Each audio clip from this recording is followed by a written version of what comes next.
नमस्कार दोस्तों, स्वागत है आप सभी का गोल्डन जीके 21 में। और आप सबको पता है अभी हम लोग कंप्लीट एनसीईआरटी का सीरीज़ पूरा कर रहे हैं और इसमें हम लोग जो है साइंस क्लास के एनसीईआरटी की बात कर ले तो बायो हम आपको कंप्लीट करवा दिए हैं, बायोलॉजी जीव विज्ञान पूरा करवा दिए हैं और अभी जो है केमिस्ट्री चल रहा है। तो केमिस्ट्री में भी हम लोग एक टॉपिक कंप्लीट कर चुके हैं, है ना। यहाँ पर आप स्क्रीन पर देख पा रहे हैं। तो बायो का ये तीनों टॉपिक, ये 5वां, 6ठा, 7वां हम आपको पूरा करवा दिए और ये कंप्लीट वीडियो यूट्यूब पे पड़ा हुआ है, सब फ्री है। ठीक है फ्रेंड्स, ये जो है आप देख सकते हो।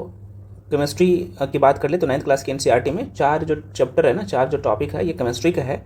तो जिसमें हमारे आसपास के पदार्थ ये पूरा करवा दिए हैं। और अभी जो है आप सबको पता है कि बीपीएसएससी का जो पेपर हुआ है कल, अब देखिएगा वीडियो जाके, डायरेक्टली यहाँ से 2 क्वेश्चन पूछा गया था इस टॉपिक से और इसी एनसीईआरटी से था, है ना। सिर्फ एक टॉपिक से 2 क्वेश्चन ड्राई आइस से प्रश्न पूछ लिया गया था, जो कि हम आपको करवाए हैं और उसको हाईलाइट भी कर दिए हैं। एक क्वेश्चन और था, 2 क्वेश्चन था। और केमिस्ट्री का क्वेश्चन मैं आपको हमेशा कहता हूँ कि 9th और 10th के एनसीईआरटी से आपके सारे क्वेश्चन बन जाएंगे, पूरा कर लीजिएगा, है ना। आज के वीडियो में हम लोग क्या करेंगे ना, ये जो आप टॉपिक देख पा रहे हो, तो क्या हमारे आसपास के पदार्थ शुद्ध है, ये पूरा कर लेंगे। अच्छा, बायो का जो क्वेश्चन आया था ना, यहाँ पे देखिएगा तो सेल से 1 या 2 क्वेश्चन से था, इसी वीडियो से था, आप जाके देख लीजिएगा, है ना। और उत्तक से नहीं था, ये जीव में विविधता से एक क्वेश्चन आया था, ये भी यहीं से क्वेश्चन पूछ लिया था। तो एनसीईआरटी का महत्व बहुत है, बहुत क्या, आयोग यहीं से क्वेश्चन सेट कर रहा है अब, तो अच्छे से पूरा करना है। तो चलिए शुरू करते हैं। यहाँ पे दूसरा जो चैप्टर है, जो रसायन विज्ञान की बात कर ले, तो क्या हमारे आसपास के पदार्थ शुद्ध है, इसे पूरा कर लेंगे इसी वीडियो में। मैं एक बार पुनः रिपीट कर दे रहा हूँ, हम आपको बायोलॉजी का ये तीनों खंड पूरा करवा दिए, तीनों टॉपिक। ठीक है, जीवन की मौलिक इकाई, ऊतक और जीवों में विविधता, यूट्यूब पे कंप्लीट प्लेलिस्ट बना दिए हैं। अभी केमिस्ट्री पूरा कर रहे हैं, रसायन विज्ञान, और जैसे ही केमिस्ट्री पूरा हो जाएगा उसके बाद फिजिक्स का 5 चैप्टर है, वो भी पूरा कर देंगे। उसके बाद हम आपको 10th क्लास के एनसीईआरटी भी करवाएंगे, 11th का भी करवा देंगे, जो इंपॉर्टेंट है आपके परीक्षा के लिए, 12th का भी करवा देंगे, घबराइए नहीं। ठीक है, और बड़ी फास्ट में हम लोग कर भी रहे हैं, आप देख सकते हैं। एक वीडियो में पूरा एक टॉपिक पूरा करवा देते हैं हम, साथ में आपको हैंडरिटन नोट्स से भी डिस्कस करवा देते हैं और ये नोट्स भी हम आपको प्रोवाइड करवा देते हैं। अच्छा, बहुत सारे फ्रेंड्स कराता है कि सर हम आपके एनसीईआरटी सीरीज से जोड़ना चाहते हैं, जो कि वो ये सभी परीक्षा के लिए, अगर आप कॉम्पिटिटिव एग्जाम के लिए तैयारी कर रहे हैं, किसी भी परीक्षा के लिए, तो आपको अब एनसीईआरटी पढ़ना मस्ट है अगर आप फाइनल सिलेक्शन में आना चाहते हैं। तो इसीलिए हम आपके बीच में कंप्लीट ये जो है एनसीईआरटी का सीरीज बहुत ही नॉमिनल फी में लेके आए हैं। सबसे बड़ी बात है कि इसका वैलिडिटी 1 साल का रहेगा और ये हम लोग बहुत जल्द कवर कर लेंगे। ऐसा नहीं कि 1 साल की वैलिडिटी है तो 1 साल लगाएंगे, नहीं, ये हम लोग 2 से ढाई महीना में पूरा कंप्लीट कर लेंगे, समझ रहे हो ना। आप देखिए हो कि एक वीडियो में एक टॉपिक पूरा करवा देते हैं, तो हमको लगता है कि 40-45 दिन में, 50 दिन हार्ड लेके चलिए ना, वो पूरा करवा देंगे, है ना, सब कुछ। तो 1 साल का, हालांकि वैलिडिटी इसका 1 साल का रहेगा, 1 साल तक का वीडियो देख सकते हैं। आपको टॉपिक वाइज वीडियो क्लासेस मिलेगा, लाइन बाय लाइन एनसीईआरटी, और साथ में आपको प्रत्येक विषय का हैंडरिटन नोट्स मिलेगा इस बैच में। ठीक है, उसके बाद यहाँ पे एमसीक्यू सीरीज भी मिलेगा। जैसे हम लोग अभी थ्योरी कंप्लीट कर रहे हैं, तो उसके बाद जो है ना, हम आपको एमसीक्यू सीरीज भी देंगे टॉपिक वाइज एनसीईआरटी का। इसी में इसका फ़ी बहुत ही नॉमिनल कर दिया हूँ। आप सबको पता है कि इसका फ़ी जो था 2499 पिछली बार रखा था, आप लोग का बहुत ज़्यादा डिमांड था, तो हम आपके लिए 799, है ना, 799 कर दिया हूँ। तो जो लोग, अच्छा, ये ऑफर सीमित समय के लिए है, तो जाके जल्दी से एडमिशन ले लीजिए। ठीक है, मैं पुनः रिपीट करता हूँ, इसमें न्यू और ओल्ड एनसीईआरटी दोनों का कंपैरिजन रहेगा जब हम आपको नोट्स देंगे, तो है ना। 1 साल का वैलिडिटी है, इसमें आपको सारे सब्जेक्ट का जो है वीडियो मिलेगा, पीडीएफ मिलेगा, है ना, और पीडीएफ आपको हैंडरिटन नोट्स में मिलेगा, जो कि अभी हम आपको दिखाएं, देख सकते हैं इस तरीके से, आप वीडियो में भी आपको दिखेगा। ठीक है, तो जो लोग भी ज्वाइन करना चाहते हैं फ्रेंड्स, आपको करना क्या पड़ेगा, अभी जो है मैं पुनः रिपीट कर रहा हूँ, ऑफर चल रहा है आप लोगों के लिए 799 का। तो आपको इसी नंबर पर पेमेंट करना है, यहाँ पर लिख देता हूँ, ये है 7319924130, है ना। स्क्रीन पे आपको नंबर दिख रहा होगा, यहाँ भी इसी नंबर पे आपको पेमेंट करना है। उसका स्क्रीनशॉट करके आप इसी नंबर पे भेजेंगे, जो कि ये व्हाट्सएप नंबर भी यही है, कॉलिंग नंबर भी यही है और पेमेंट का नंबर भी यही है ना। पेमेंट करने के बाद उसका स्क्रीनशॉट करके आप इसी नंबर पर भेजिएगा, उसके बाद आपको तुरंत बैच में जोड़ दिया जाएगा। ठीक है, और कंप्लीट सीरीज आपको वहाँ पे मिलेगा।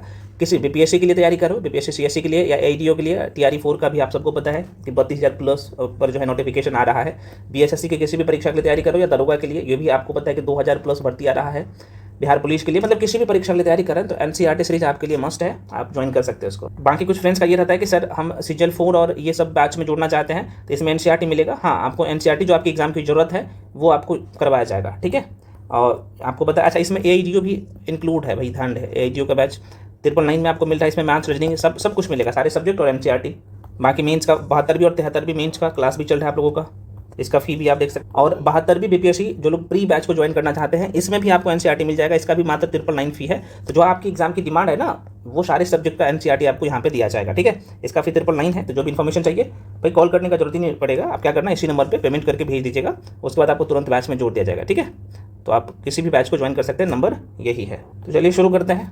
पहले हम लोग लाइन बाय लाइन करते हैं, उसके बाद हम आपके बीच में नोट्स को भी डिस्कस करते हैं। आप सबको पता ही होना चाहिए। इसी तरह का नोट्स आपको मिलेगा A4 साइज़ में, ऐसा नहीं कि पीपीटी फॉर्मेट में मिलेगा फिर आपको प्रिंट करवाने में बहुत ज़्यादा पैसा लगेगा, नहीं। ये आपको A4 साइज़ में हैंड रिटेन नोट्स है, हाथ से लिखा हुआ नोट्स है, डायग्रामिकली पिक्चुअल फॉर्म में आपको सब कुछ मिलेगा। ये सारे सब्जेक्ट का आपको नोट्स मिलेगा, ठीक है। चलिए तो फ्रेंड्स, हम लोगों का जो आज का अगला जो टॉपिक है, जिसे आज के वीडियो में हम लोग पूरा करेंगे, चैप्टर का नाम ही है यहाँ पे क्या हमारे आसपास के पदार्थ शुद्ध है। एकदम जीरो से कौन कौन से क्वेश्चन आपके परीक्षा में बन सकते हैं, जो पॉइंट्स बताऊंगा ना, करते जाइएगा।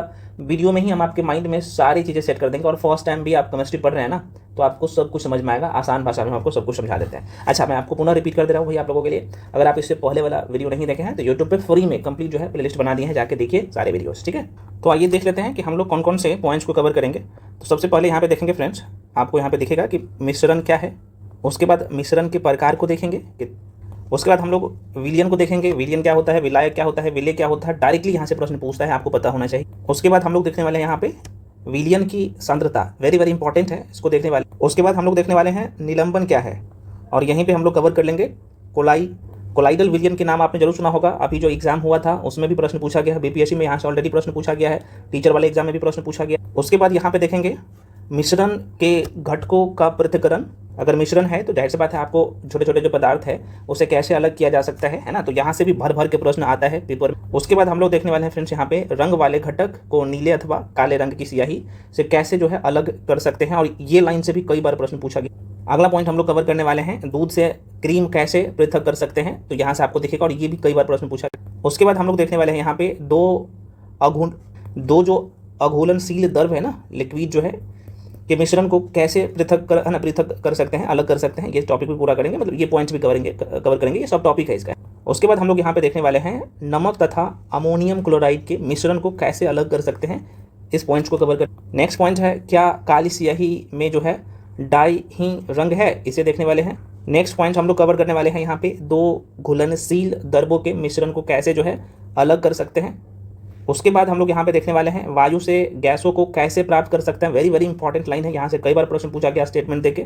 नेक्स्ट पॉइंट है किसी अशुद्ध नमूने में शुद्ध कॉपर सल्फेट कैसे प्राप्त कर सकते हैं, और इस भी लाइन से स्टेटमेंट देके प्रश्न ऑलरेडी पहले भी पूछे जा चुके हैं और बार बार पूछता है क्वेश्चन, इसे पूरा। यहाँ से भी आप सबको पता है भौतिक परिवर्तन और रासायनिक परिवर्तन से कई बार प्रश्न पूछा जाता है और हर एक की परीक्षा में पूछा जाता है, इसे पूरा करेंगे यहीं। उसके बाद देखेंगे कि तत्व क्या होता है। तत्वों को देखने से पहले यहाँ पे शुद्ध पदार्थ के क्या प्रकार है उसे देखेंगे। उसके बाद हम लोग तत्व को देखेंगे यहाँ पे। उसके बाद आपको यहाँ पे पता लगेगा कि आखिर यौगिक है क्या, और लास्ट में हम लोग क्या करेंगे, यहाँ पे आपको मिश्रण और यौगिक में दोनों में क्या अंतर है वो भी पॉइंट्स आपको यहाँ पे दिखेगा, और लास्ट में आपको यहाँ पे क्वेश्चन दिखेगा, ठीक है। तो सारे पॉइंट्स को हम लोग 1 to 1 कवर करने वाले हैं। अगर आपको वीडियो फ्रेंड्स स्लो लगता है तो आप क्या कर सकते हो, फास्ट करके आप देख सकते हैं, ठीक है। चलिए तो हम आपके लिए ये रिपीट कर दे रहे हैं कि भाई आज का जो हम लोग का टॉपिक है क्या हमारे आसपास के पदार्थ शुद्ध है। आइए इस पॉइंट्स को कवर करते हैं। यहाँ पे आपको एक शब्द दिख रहा होगा कि क्या हमारे आसपास के पदार्थ शुद्ध है, तो आप डायरेक्टली इसका आंसर देंगे नहीं, है ना। सभी पदार्थ शुद्ध नहीं है। शुद्ध का यहाँ पे तात्पर्य क्या होगा चर्चा करेंगे, ठीक है। आपके कंसेप्ट यहाँ से क्लियर होगा, ठीक है।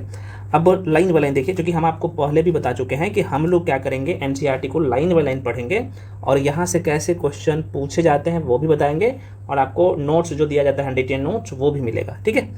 कह रहा है इस लाइन को देखिएगा कि हम कैसे जान सकते हैं कि बाजार से खरीदा हुआ दूध, घी, मक्खन, नमक, मसाला, मिनरल जल, जूस शुद्ध है। तो इसका तरीका है जानने का, आराम से हम लोग समझ लेंगे, ठीक है। तो अच्छा, यहाँ पे एक कंडीशन है, ध्यान रखिएगा, जो कि आप यहाँ पे बोल सकते हो कि वैज्ञानिक दृष्टि से इसका सरल उत्तर जो होता है ना शुद्ध पदार्थ का, क्या हमारे आसपास के पदार्थ शुद्ध है, तो आप बोलेंगे नहीं, क्योंकि हमारे आसपास के अधिकांश पदार्थ रासायनिक रूप से शुद्ध नहीं है। हालांकि हम लोग बोल देते हैं कि दैनिक जीवन में हम लोग बोलते हैं, जब हम शुद्ध दूध की बात करते हैं या शुद्ध घी की बात करते हैं तो हमारा मतलब होता है कि इसमें कोई मिलावट नहीं है, लेकिन ये बिल्कुल गलत है, ठीक है ना, चर्चा करेंगे। लेकिन रसायन विज्ञान की भाषा में इसका अर्थ कुछ और ही निकलता है, तो यहाँ पे थोड़ा सा मिस्टेक कर दिएगा तो फिर एग्जाम में क्वेश्चन गलत हो जाएगा, ठीक है। तो आपसे क्या क्या पूछा है, कह रहा है कि बाजार में खरीदा हुआ दूध, घी, मक्खन, नमक, देखो नमक शुद्ध है। अच्छा, नमक शुद्ध क्यों है यहाँ पे चर्चा करेंगे। लेकिन ये दूध, घी, मक्खन, मसाला, मिनरल जो वाटर है यह भी क्या है, शुद्ध नहीं है। क्योंकि यहाँ पे जब आप केमिस्ट्री पढ़ते हैं तो भाई वैज्ञानिक दृष्टिकोण से सोचना है। तो हम आपको क्या बोले कि वैज्ञानिक दृष्टिकोण से मिनरल वाटर भी शुद्ध नहीं है, मसाला भी शुद्ध पदार्थ नहीं है, जूस भी शुद्ध पदार्थ नहीं है, मक्खन भी नहीं है ना, ठीक है। यहाँ पे घी भी नहीं है और दूध भी नहीं है। तो शुद्ध का डेफिनेशन क्या है, क्योंकि नमक का फॉर्मूला बनता है। तो भाई जिसका फॉर्मूला बनेगा ना, जो यौगिक होगा जिसका फॉर्मूला बनेगा शुद्ध बनेगा, है ना, शुद्ध बनेगा। और नमक का सूत्र क्या होता है, NaCl होता है, आप सबको पता है।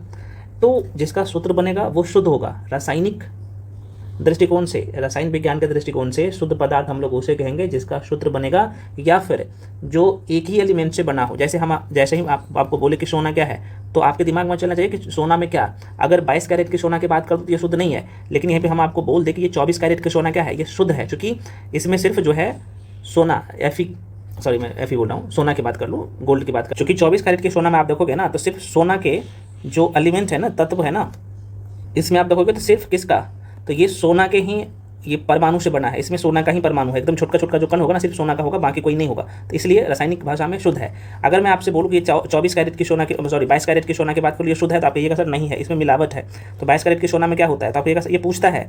तो 91% आप सबको पता है लगभग सोना है, और 9% के आसपास में, हालांकि एक्चुअल जो डेटा रहता है 91.6 रहता है यहाँ पे, 91.6 सोना और 8.4 जो है, 8.4 जो होता है इसमें क्या मिला रहता है भाई, तांबा होता है, ठीक है। तो ये शुद्ध पदार्थ नहीं है।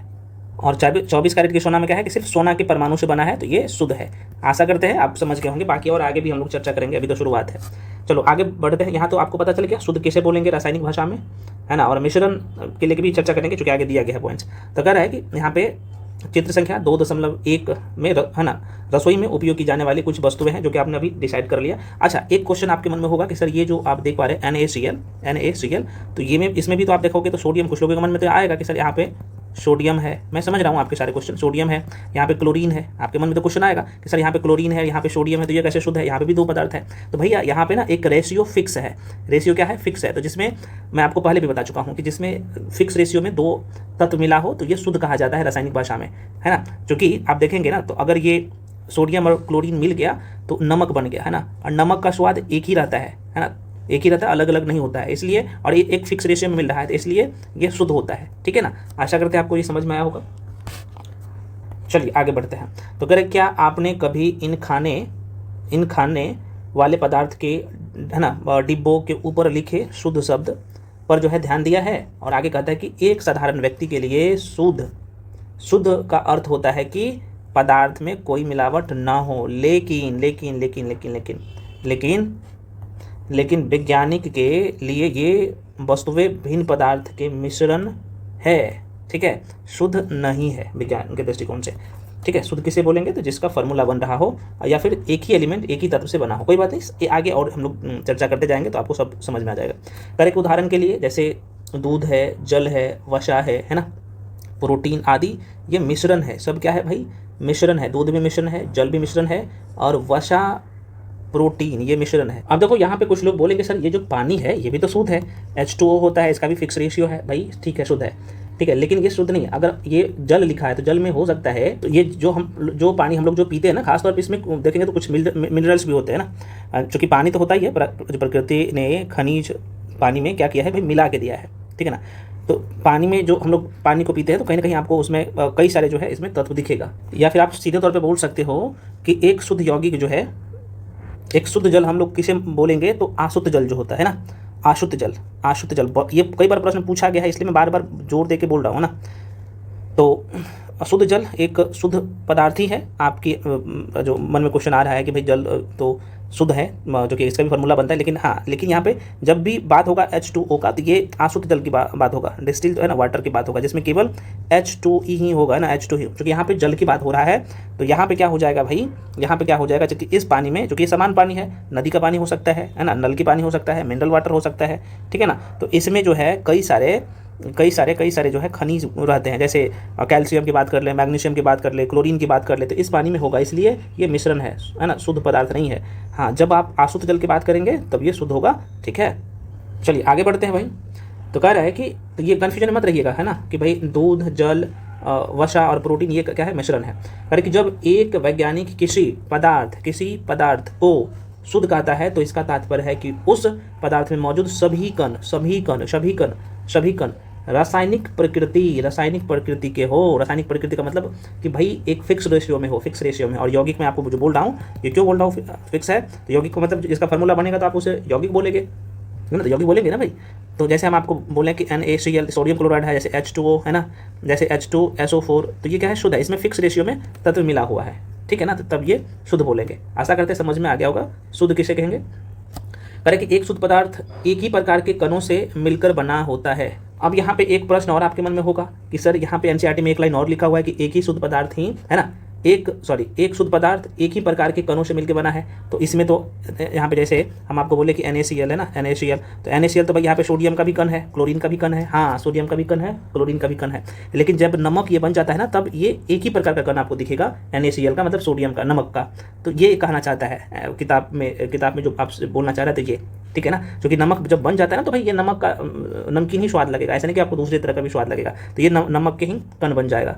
तो ये थोड़ा सा ध्यान रखिएगा, यहाँ पे कन्फ्यूजन में नहीं रहिएगा, ठीक है ना। चलिए, आशा करते हैं ये भी समझ लिया। अगला कह रहा है कि जब हम अपने चारों ओर देखते हैं तो पाते हैं कि सभी पदार्थ दो या दो से अधिक शुद्ध अवयवों के मिलने से बने हैं। उदाहरण के लिए क्या कह रहा है कि समुद्र, है ना, समुद्र का जल, खनिज, मिट्टी आदि सभी क्या है भाई, समुद्री जल भी क्या है, ये मिश्रण है। ध्यान रखिएगा, ऑप्शन में देता है कि इनमें से कौन सा शुद्ध पदार्थ है ना। तो शुद्ध पदार्थ आप दूध देगा तो शुद्ध मत टिक कर दीजिएगा, दूध में अलग अलग है। शुद्ध आप किसे कहेंगे आप समझ लिए हैं। खनिज की बात कर ले, यह भी मिश्रण है, मिट्टी यह भी मिश्रण है, ठीक है ना। तो ये सभी का सभी मिश्रण है। आशा करते हैं आप शुद्ध किसे बोलेंगे समझ में आ गया हो। चलिए, तब अब अगला पॉइंट हम लोगों का जो है इस बुक में, यहाँ पे मिश्रण क्या है। देखो भाई, आपने शुद्ध पढ़ लिया है, पूछेगा ये जो आपके एग्जाम्पल दिया था ना, खासतौर पे समुद्र का जल देगा, जब तक आपको आशुद्ध जल नहीं देगा, डिस्टिल्ड वाटर नहीं देगा, हाँ, जब ये आपको आशुद्ध जल बोलेगा, ये आशुद्ध जल क्या है, तो ये H2 है ना, H2O का बात करेगा, तो ये भाई शुद्ध बोल देना है ना कि ये शुद्ध है। लेकिन जब समुद्र का जल देगा, सिर्फ जल देगा, है ना, जल लिख के देगा, तो ये क्या है, मिश्रण है, शुद्ध नहीं है। दूध देगा, जो भी बाकी देगा, तो हाँ, जिसका फार्मूला बनेगा, आप इतना ध्यान में रखना कि जिसका फार्मूला बनेगा ना वो शुद्ध होगा, है ना, इतना ध्यान रखना, काम हो जाएगा।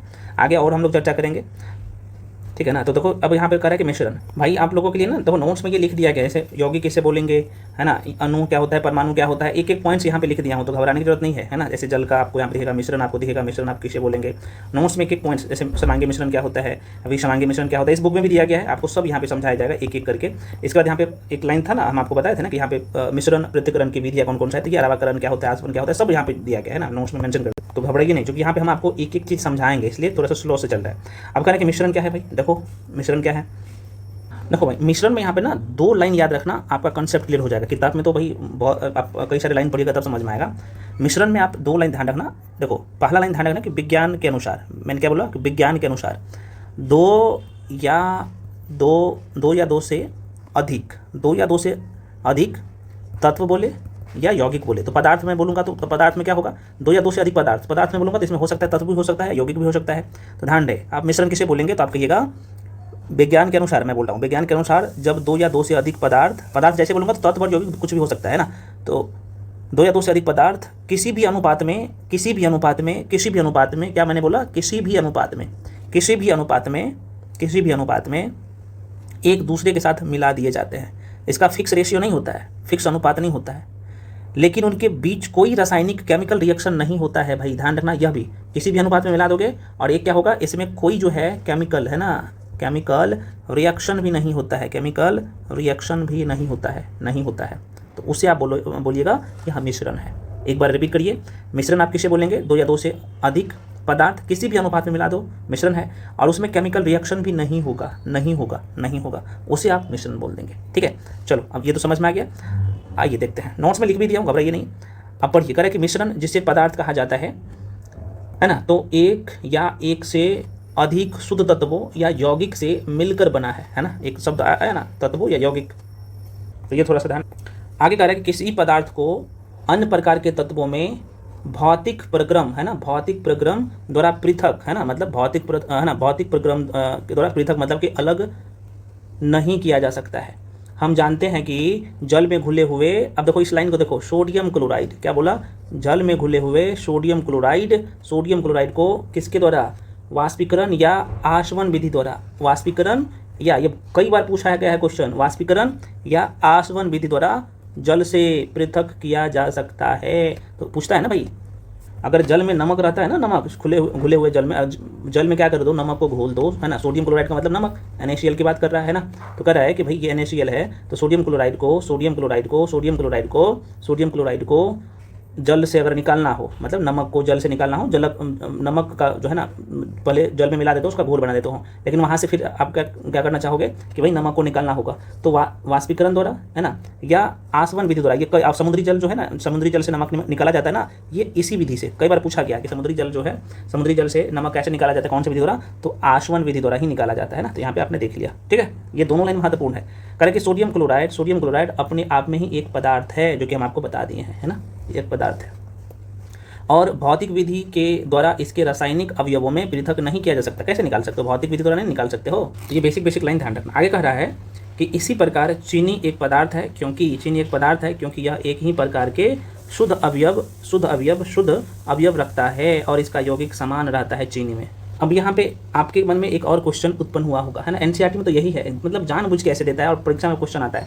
यहाँ पे क्या बोला कि इसी प्रकार चीनी एक पदार्थ है क्योंकि एक ही प्रकार का शुद्ध अवयव रहता है। तो इसका मतलब ये बोलना चाह रहा है कि भाई चीनी क्या है, शुद्ध पदार्थ है ना, शुद्ध पदार्थ है। हाँ भाई, चीनी शुद्ध पदार्थ है। चीनी क्या है, शुद्ध पदार्थ है। क्यों है, जो कि आपको पता होगा, है ना, कि बाजार वाली चीनी या फैक्ट्री में गन्ने के रस से जो है पानी और अन्य अशुद्धियों को हटाकर बनाई जाती है। जब हम इसे शुद्ध करते हैं तब ये इसमें देखा जाए तो यहाँ पे कार्बन का 12, यहाँ पे हाइड्रोजन हो जाएगा भाई, है ना, C12H22, है ना, O11, है ना, O11 में आपको यहाँ पे चीनी दिखेगा। तो चीनी का भी अपना एक सूत्र है, फार्मूला है, तो इसलिए ये शुद्ध है। क्या है भाई, शुद्ध है। आशा करते हैं तो ये डाउट भी आपके क्लियर हो गया हो। अब यहीं पे गन्ने का अगर रस बोला जाएगा तब शुद्ध नहीं होगा, क्योंकि गन्ने का रस की बात कर ले तो यह एक मिश्रण है, इसमें चीनी तो है ही, साथ में पानी है, फाइबर है, अलग अलग मिनरल्स है, इसलिए गन्ने का रस शुद्ध नहीं है, ध्यान रखिएगा। लेकिन चीनी को फैक्ट्री में जो बनाया जाता है ना, तो इस फॉर्मेट में बनता है, C12H22 और जो है यहाँ पे O11। अच्छा, कई बार ना चीनी का रासायनिक नाम आपसे पूछ लेता है, तो इसका रासायनिक नाम सुक्रोज है। क्या है भाई, सुक्रोज है, ध्यान रखिएगा।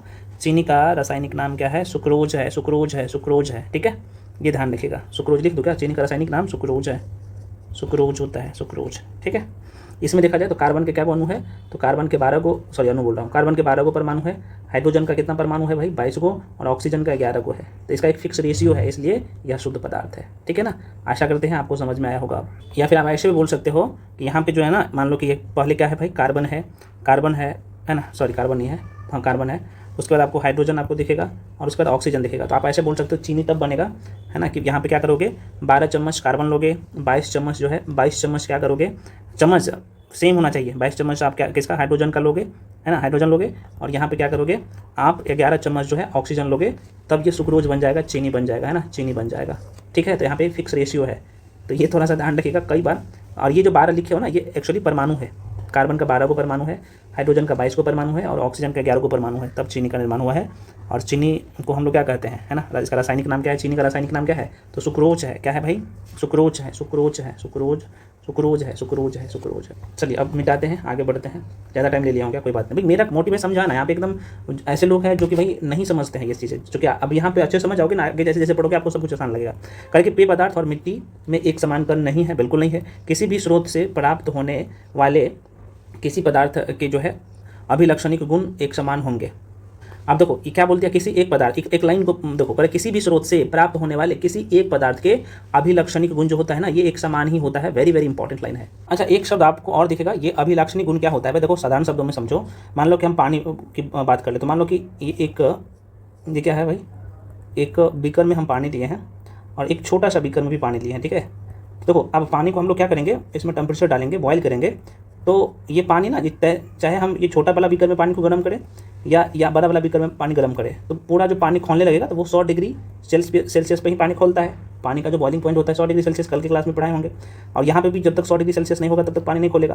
तो ये पानी क्या हो रहा है भाई, 100 डिग्री सेल्सियस पे खोल रहा है, तो यही पानी का अभिलक्षणिक गुण है। समझ रहे हो ना, एक बात हम आपको समझा देंगे। तो अभिलक्षणिक गुण आपने देख लिया, तो कह रहा है कि भाई किसी एक पदार्थ में उसका जो अभिलक्षणिक गुण होता है ना, ये एक समान ही होता है ना, बिल्कुल होता है। थोड़ा सा पानी लो या ज़्यादा पानी लो, ये पानी जो उबलेगा तो ज़ाहिर सी बात है इसमें 100 डिग्री टेम्परेचर चाहिए, तो लक्षण तो एक ही हुआ ना भाई। आशा करते समझ में आ गया होगा। कह रहे कि इस प्रकार हम कह सकते हैं कि मिश्रण में एक से अधिक पदार्थ होते हैं। हाँ बिल्कुल, मिश्रण में एक से अधिक पदार्थ होता है, ठीक है, ये देख लिया। तो आपने यहाँ पे क्या देखा, शुद्ध क्या होता है, शुद्ध पदार्थ क्या होता है और मिश्रण क्या होता है। अब देखो यहाँ पे मिश्रण के प्रकार आप देखो, जो कि मिश्रण की प्रकार की बात कर ले यहीं पे है ना, मिश्रण की प्रकार की बात कर ले फ्रेंड्स, तो मिश्रण के जो है ना आमतौर पे जो है तो मिश्रण की बात कर लो फ्रेंड्स यहाँ पे, तो भाई हम लोग मिलने के आधार पर ना इसे हम लोग दो भागों में बांटते हैं। एक तो समांगी मिश्रण होता है जिसे हम लोग होमोजेनस मिक्सचर कहते हैं, और दूसरा होता है विषमांगी मिश्रण, है ना, विषमांगी मिश्रण जिसे हम लोग हेट्रोजेनस मिक्सचर कहते हैं। अब दोनों में क्या अंतर है इसके बारे में भी देखेंगे। तो देखो भाई कर है मिश्रण, अभी हम लोग देख रहे हैं मिश्रण के प्रकार, तो कह कि मिश्रण क्या होता है अभी आपने ये समझ लिया है। कह कि अवयवों की प्रकृति के अनुसार विभिन्न प्रकार के मिश्रणों का निर्माण होता है। इस तरह मिश्रण के जो है कई प्रकार होते हैं, लेकिन मुख्य रूप से दो होता है, समांगी और विषमांगी, ठीक है ना, तो ये थोड़ा सा ध्यान रखिएगा। अब थोड़ा सा यहाँ पे क्रियाकलाप देख लीजिए, क्योंकि एग्जाम में ना इसके क्रियाकलाप से भी प्रश्न पूछे जाते हैं खासतौर से। कर कक्षा को अ, ब, स और द समूह में बांटे। एक बीकर जिसमें कितना भाई लेना है जल, तो कह रहा है कि 50 ml जल, और कह रहा है कि 1 चम्मच कॉपर सल्फेट लेना है। क्या लेना है? कॉपर सल्फेट का चूर्ण लेना है, कॉपर सल्फेट का चूर्ण लेना है, कॉपर सल्फेट का चूर्ण लेना है ना। और समूह अ को दे समूह ब को एक बीकर में 50 ml जल तथा 2 चम्मच कॉपर सल्फेट चूर्ण दें। कहा कि कॉपर सल्फेट, और ये बहुत इंपॉर्टेंट है, पोटेशियम पर मैग्नेट, है ना, कॉपर सल्फेट और पोटेशियम क्या करना है, पर मैग्नेट या साधारण नमक सोडियम क्लोराइड जिसे बोलते हो, समूह स और द को दे, और दोनों अवयवों को क्या करना है अलग अलग मात्रा में, है ना। जो कह दोनों अवयवों की पृथक पृथक मतलब होता है अलग अलग, है ना, अलग अलग मात्रा में दे।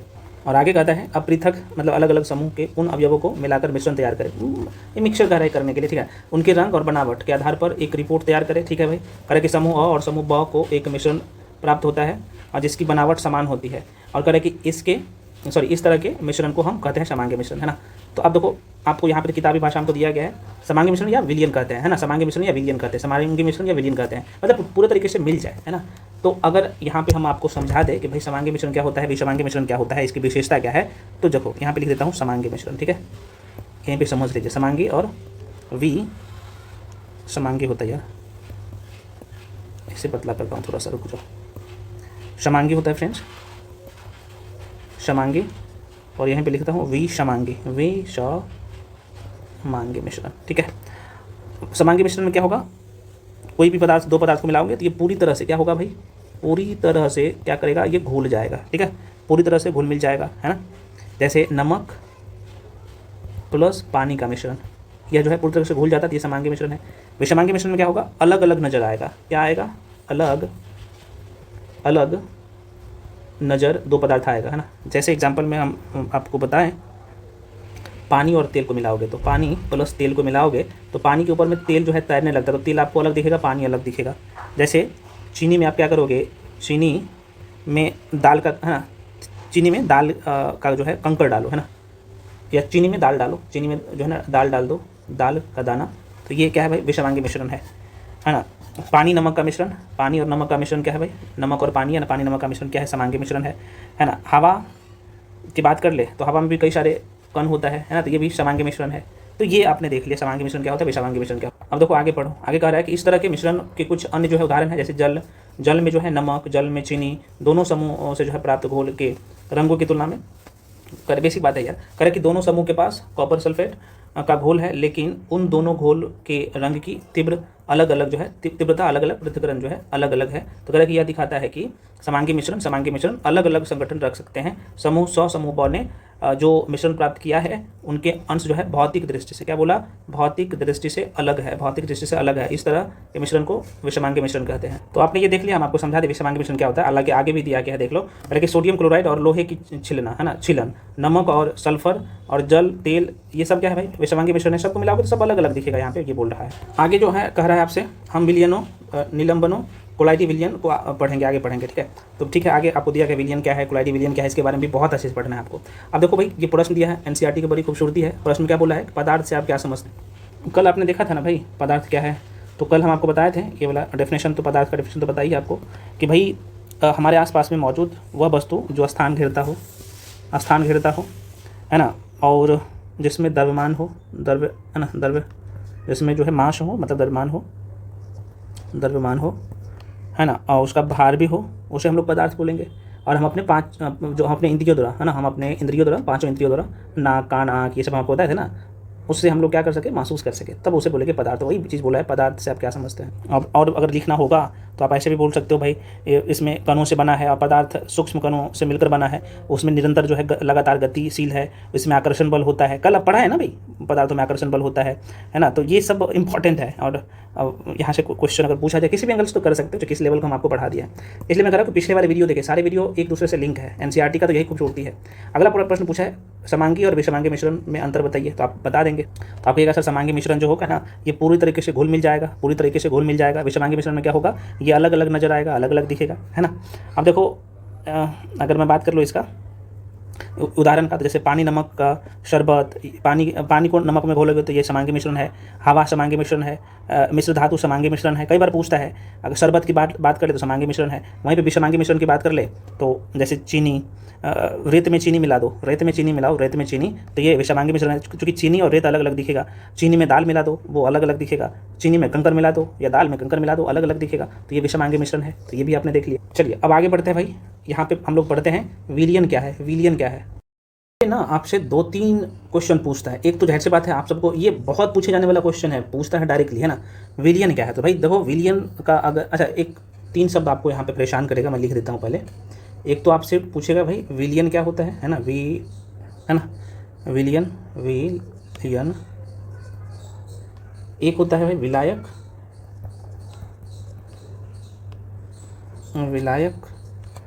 चलो विलायक को बाद में करो, चलो यहाँ पे लिखता हूँ ताकि क्लियरली समझ में आए, आराम से समझ में। देखो विलयन, विलायक और विलेय किसे बोलेंगे, ठीक है। तो पहले विलयन का आप डेफिनेशन समझ लो कि आखिर विलयन क्या होता है। देखो विलयन 2 या 2 से अधिक पदार्थों के समांगी मिश्रण। समांगी मिश्रण में क्या था, देखा था आपने देखा था ना कि भाई चीनी और पानी का मिश्रण, चीनी प्लस पानी का मिश्रण, तो ये क्या है भाई, समांगी मिश्रण है। मतलब एकदम छोटे छोटे कण होता है, मतलब पूरे घुल मिल जाते हैं, है ना। या फिर आप विलयन का डेफिनेशन ऐसे भी बोल सकते हो कि ऐसा मिश्रण जिसमें इनके जो कंपोनेंट्स होता है, इनके जो घटक होता है, आपस में इतने घुल मिल जाते हैं कि अलग नहीं देखा जा सकता है, ठीक है। और समांगी मिश्रण जो भी आपने देखा था, आप बोल सकते हो कि ये एक जो है विलयन है। अब एक शब्द और आपको परेशान कर कि आखिर ये विलयन, विलायक और विलेय क्या है ना। तीनों को एक ही एग्जाम्पल से हम आपको समझा देते हैं ताकि लंबे समय तक याद रहे। एक बीकर लिया हूँ, है ना। बीकर में क्या है भाई, पूरा बीकर में पहले से पानी एकदम पूरा लबालब पानी भरा हुआ है ना। इस बीकर में क्या है, पूरा लबालब पानी भरा हुआ है, ठीक है। और बीकर में हम ये पानी है भाई, तो चलो पानी का कलर आपने देख लिया, पानी है, ठीक है। पानी की मात्रा ज़्यादा है। इस बीकर में हम क्या किए, क्या आप देख सकते हो, कोई कलर और लेता हूँ। इस बीकर में क्या करते हैं ना, चीनी मिलाते हैं। चीनी का कलर सपोज दैट, है ना, हालांकि इसमें तो अलग अलग दिख रहा होगा भाई, ध्यान रखना। तो चीनी का कलर भाई सपोज दैट ये ब्लू कलर लेता हूँ, यहाँ पे लिख देता हूँ चीनी, ठीक है। तो चीनी की मात्रा भाई देखो, चीनी की मात्रा आपको कम दिख रहा होगा ना, कम है, यहाँ पे कम है। और पानी का जो है आपको दिखेगा अधिक है ना, अधिक है। और चीनी पानी मिला के जो बना क्या है भाई, आप ये कह सकते कि शरबत बना है। तो अब शरबत का कलर मैं चेंज कर देता हूँ, तो क्या बन गया, ये शरबत बन गया, है ना, शरबत बन गया। आप कहिएगा सर यहाँ पे आप ये बता दीजिए कि जो विलयन है, ठीक है ना, विलायक है और जिससे शरबत बना है, तो यहाँ पे समझा दीजिए, कोई बात नहीं। अब देखो आप ऐसे याद रख सकते हो, विलायक और विलेय बराबर विलयन होगा, नहीं समझे। तो इसमें देखो विलेय क्या है, जिसकी मात्रा कम है, तो चीनी क्या है, यहाँ पे चीनी क्या है, विलेय है कि इनकी मात्रा कम है। किस में मिल रहा है, तो पानी में मिल रहा है। तो विलायक कौन है, विलायक पानी है यहाँ पे। तो आप बोल सकते हो विलायक जो है ना, ये पानी विलायक है, चीनी को अपने में घोल रहा है, ठीक है। और ये दोनों के मिलने से क्या बना, एक विलयन बना, है ना, एक शरबत बना। तो मान लो कि शरबत जो एग्जाम्पल में जो दिए थे, तो ये क्या है भाई, यहाँ पे बोल सकते हो यह जो है विलयन है, ठीक है। तो कितना आसान है, आज के बाद गलती मत करिएगा। यहाँ पे पानी की मात्रा ज़्यादा है ना, तो जिसकी मात्रा ज़्यादा होगा, क्योंकि पानी किसमें, पानी में क्या घुल रहा है, चीनी घुल रहा है पानी में, जिसमें घुल जाएगा वो क्या होगा, विलेय होगा। क्योंकि इसमें उसमें विलेय हो रहा है, मतलब कि उसमें समा रहा है, ठीक है। विलायक कौन है, जिसको अपने में घोल रहा है, तो पानी विलायक है। और विलयन क्या, शरबत जो बन के तैयार हुआ, देखो विलायक और विलेय का मिश्रण है ना, यहाँ पे विलयन। तो आशा करते हैं विलयन भी आपको समझ में आ गया, विलायक भी समझ में आ गया और विलेय भी समझ में आ गया। बहुत पूछता है और यहाँ पे लोग कन्फ्यूजन में रहता है, तो आशा करते हैं आज के बाद गलती में नहीं करिएगा, ठीक है ना। चलो यहाँ पे लिख दूँ क्या, चलो लिखिए देता हूँ। चलो एक कलर लेता हूँ, यहाँ पे इस कलर से लिख देते हैं। तो चीनी क्या है भाई, यहाँ पे लिख दो चीनी, ये विलेय है क्योंकि पानी में घुल रहा है। पानी क्या है भाई, है ना, विलायक है, विलायक है, अपने में ला रहा है, अपने में घुला रहा है। और ये शरबत क्या है, विलियन है ना, विलियन है, विलियन। ठीक है, तो क्लियर। चलिए अब आगे बढ़ जाते हैं, अब थोड़ा सा फास्ट भी निकल जाते हैं क्योंकि आपने सब कुछ समझ लिया।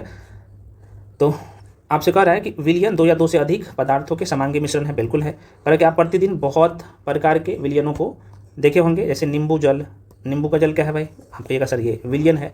सोडा वाटर विलियन है, आदि के उदाहरण है, मतलब विलियन के उदाहरण है।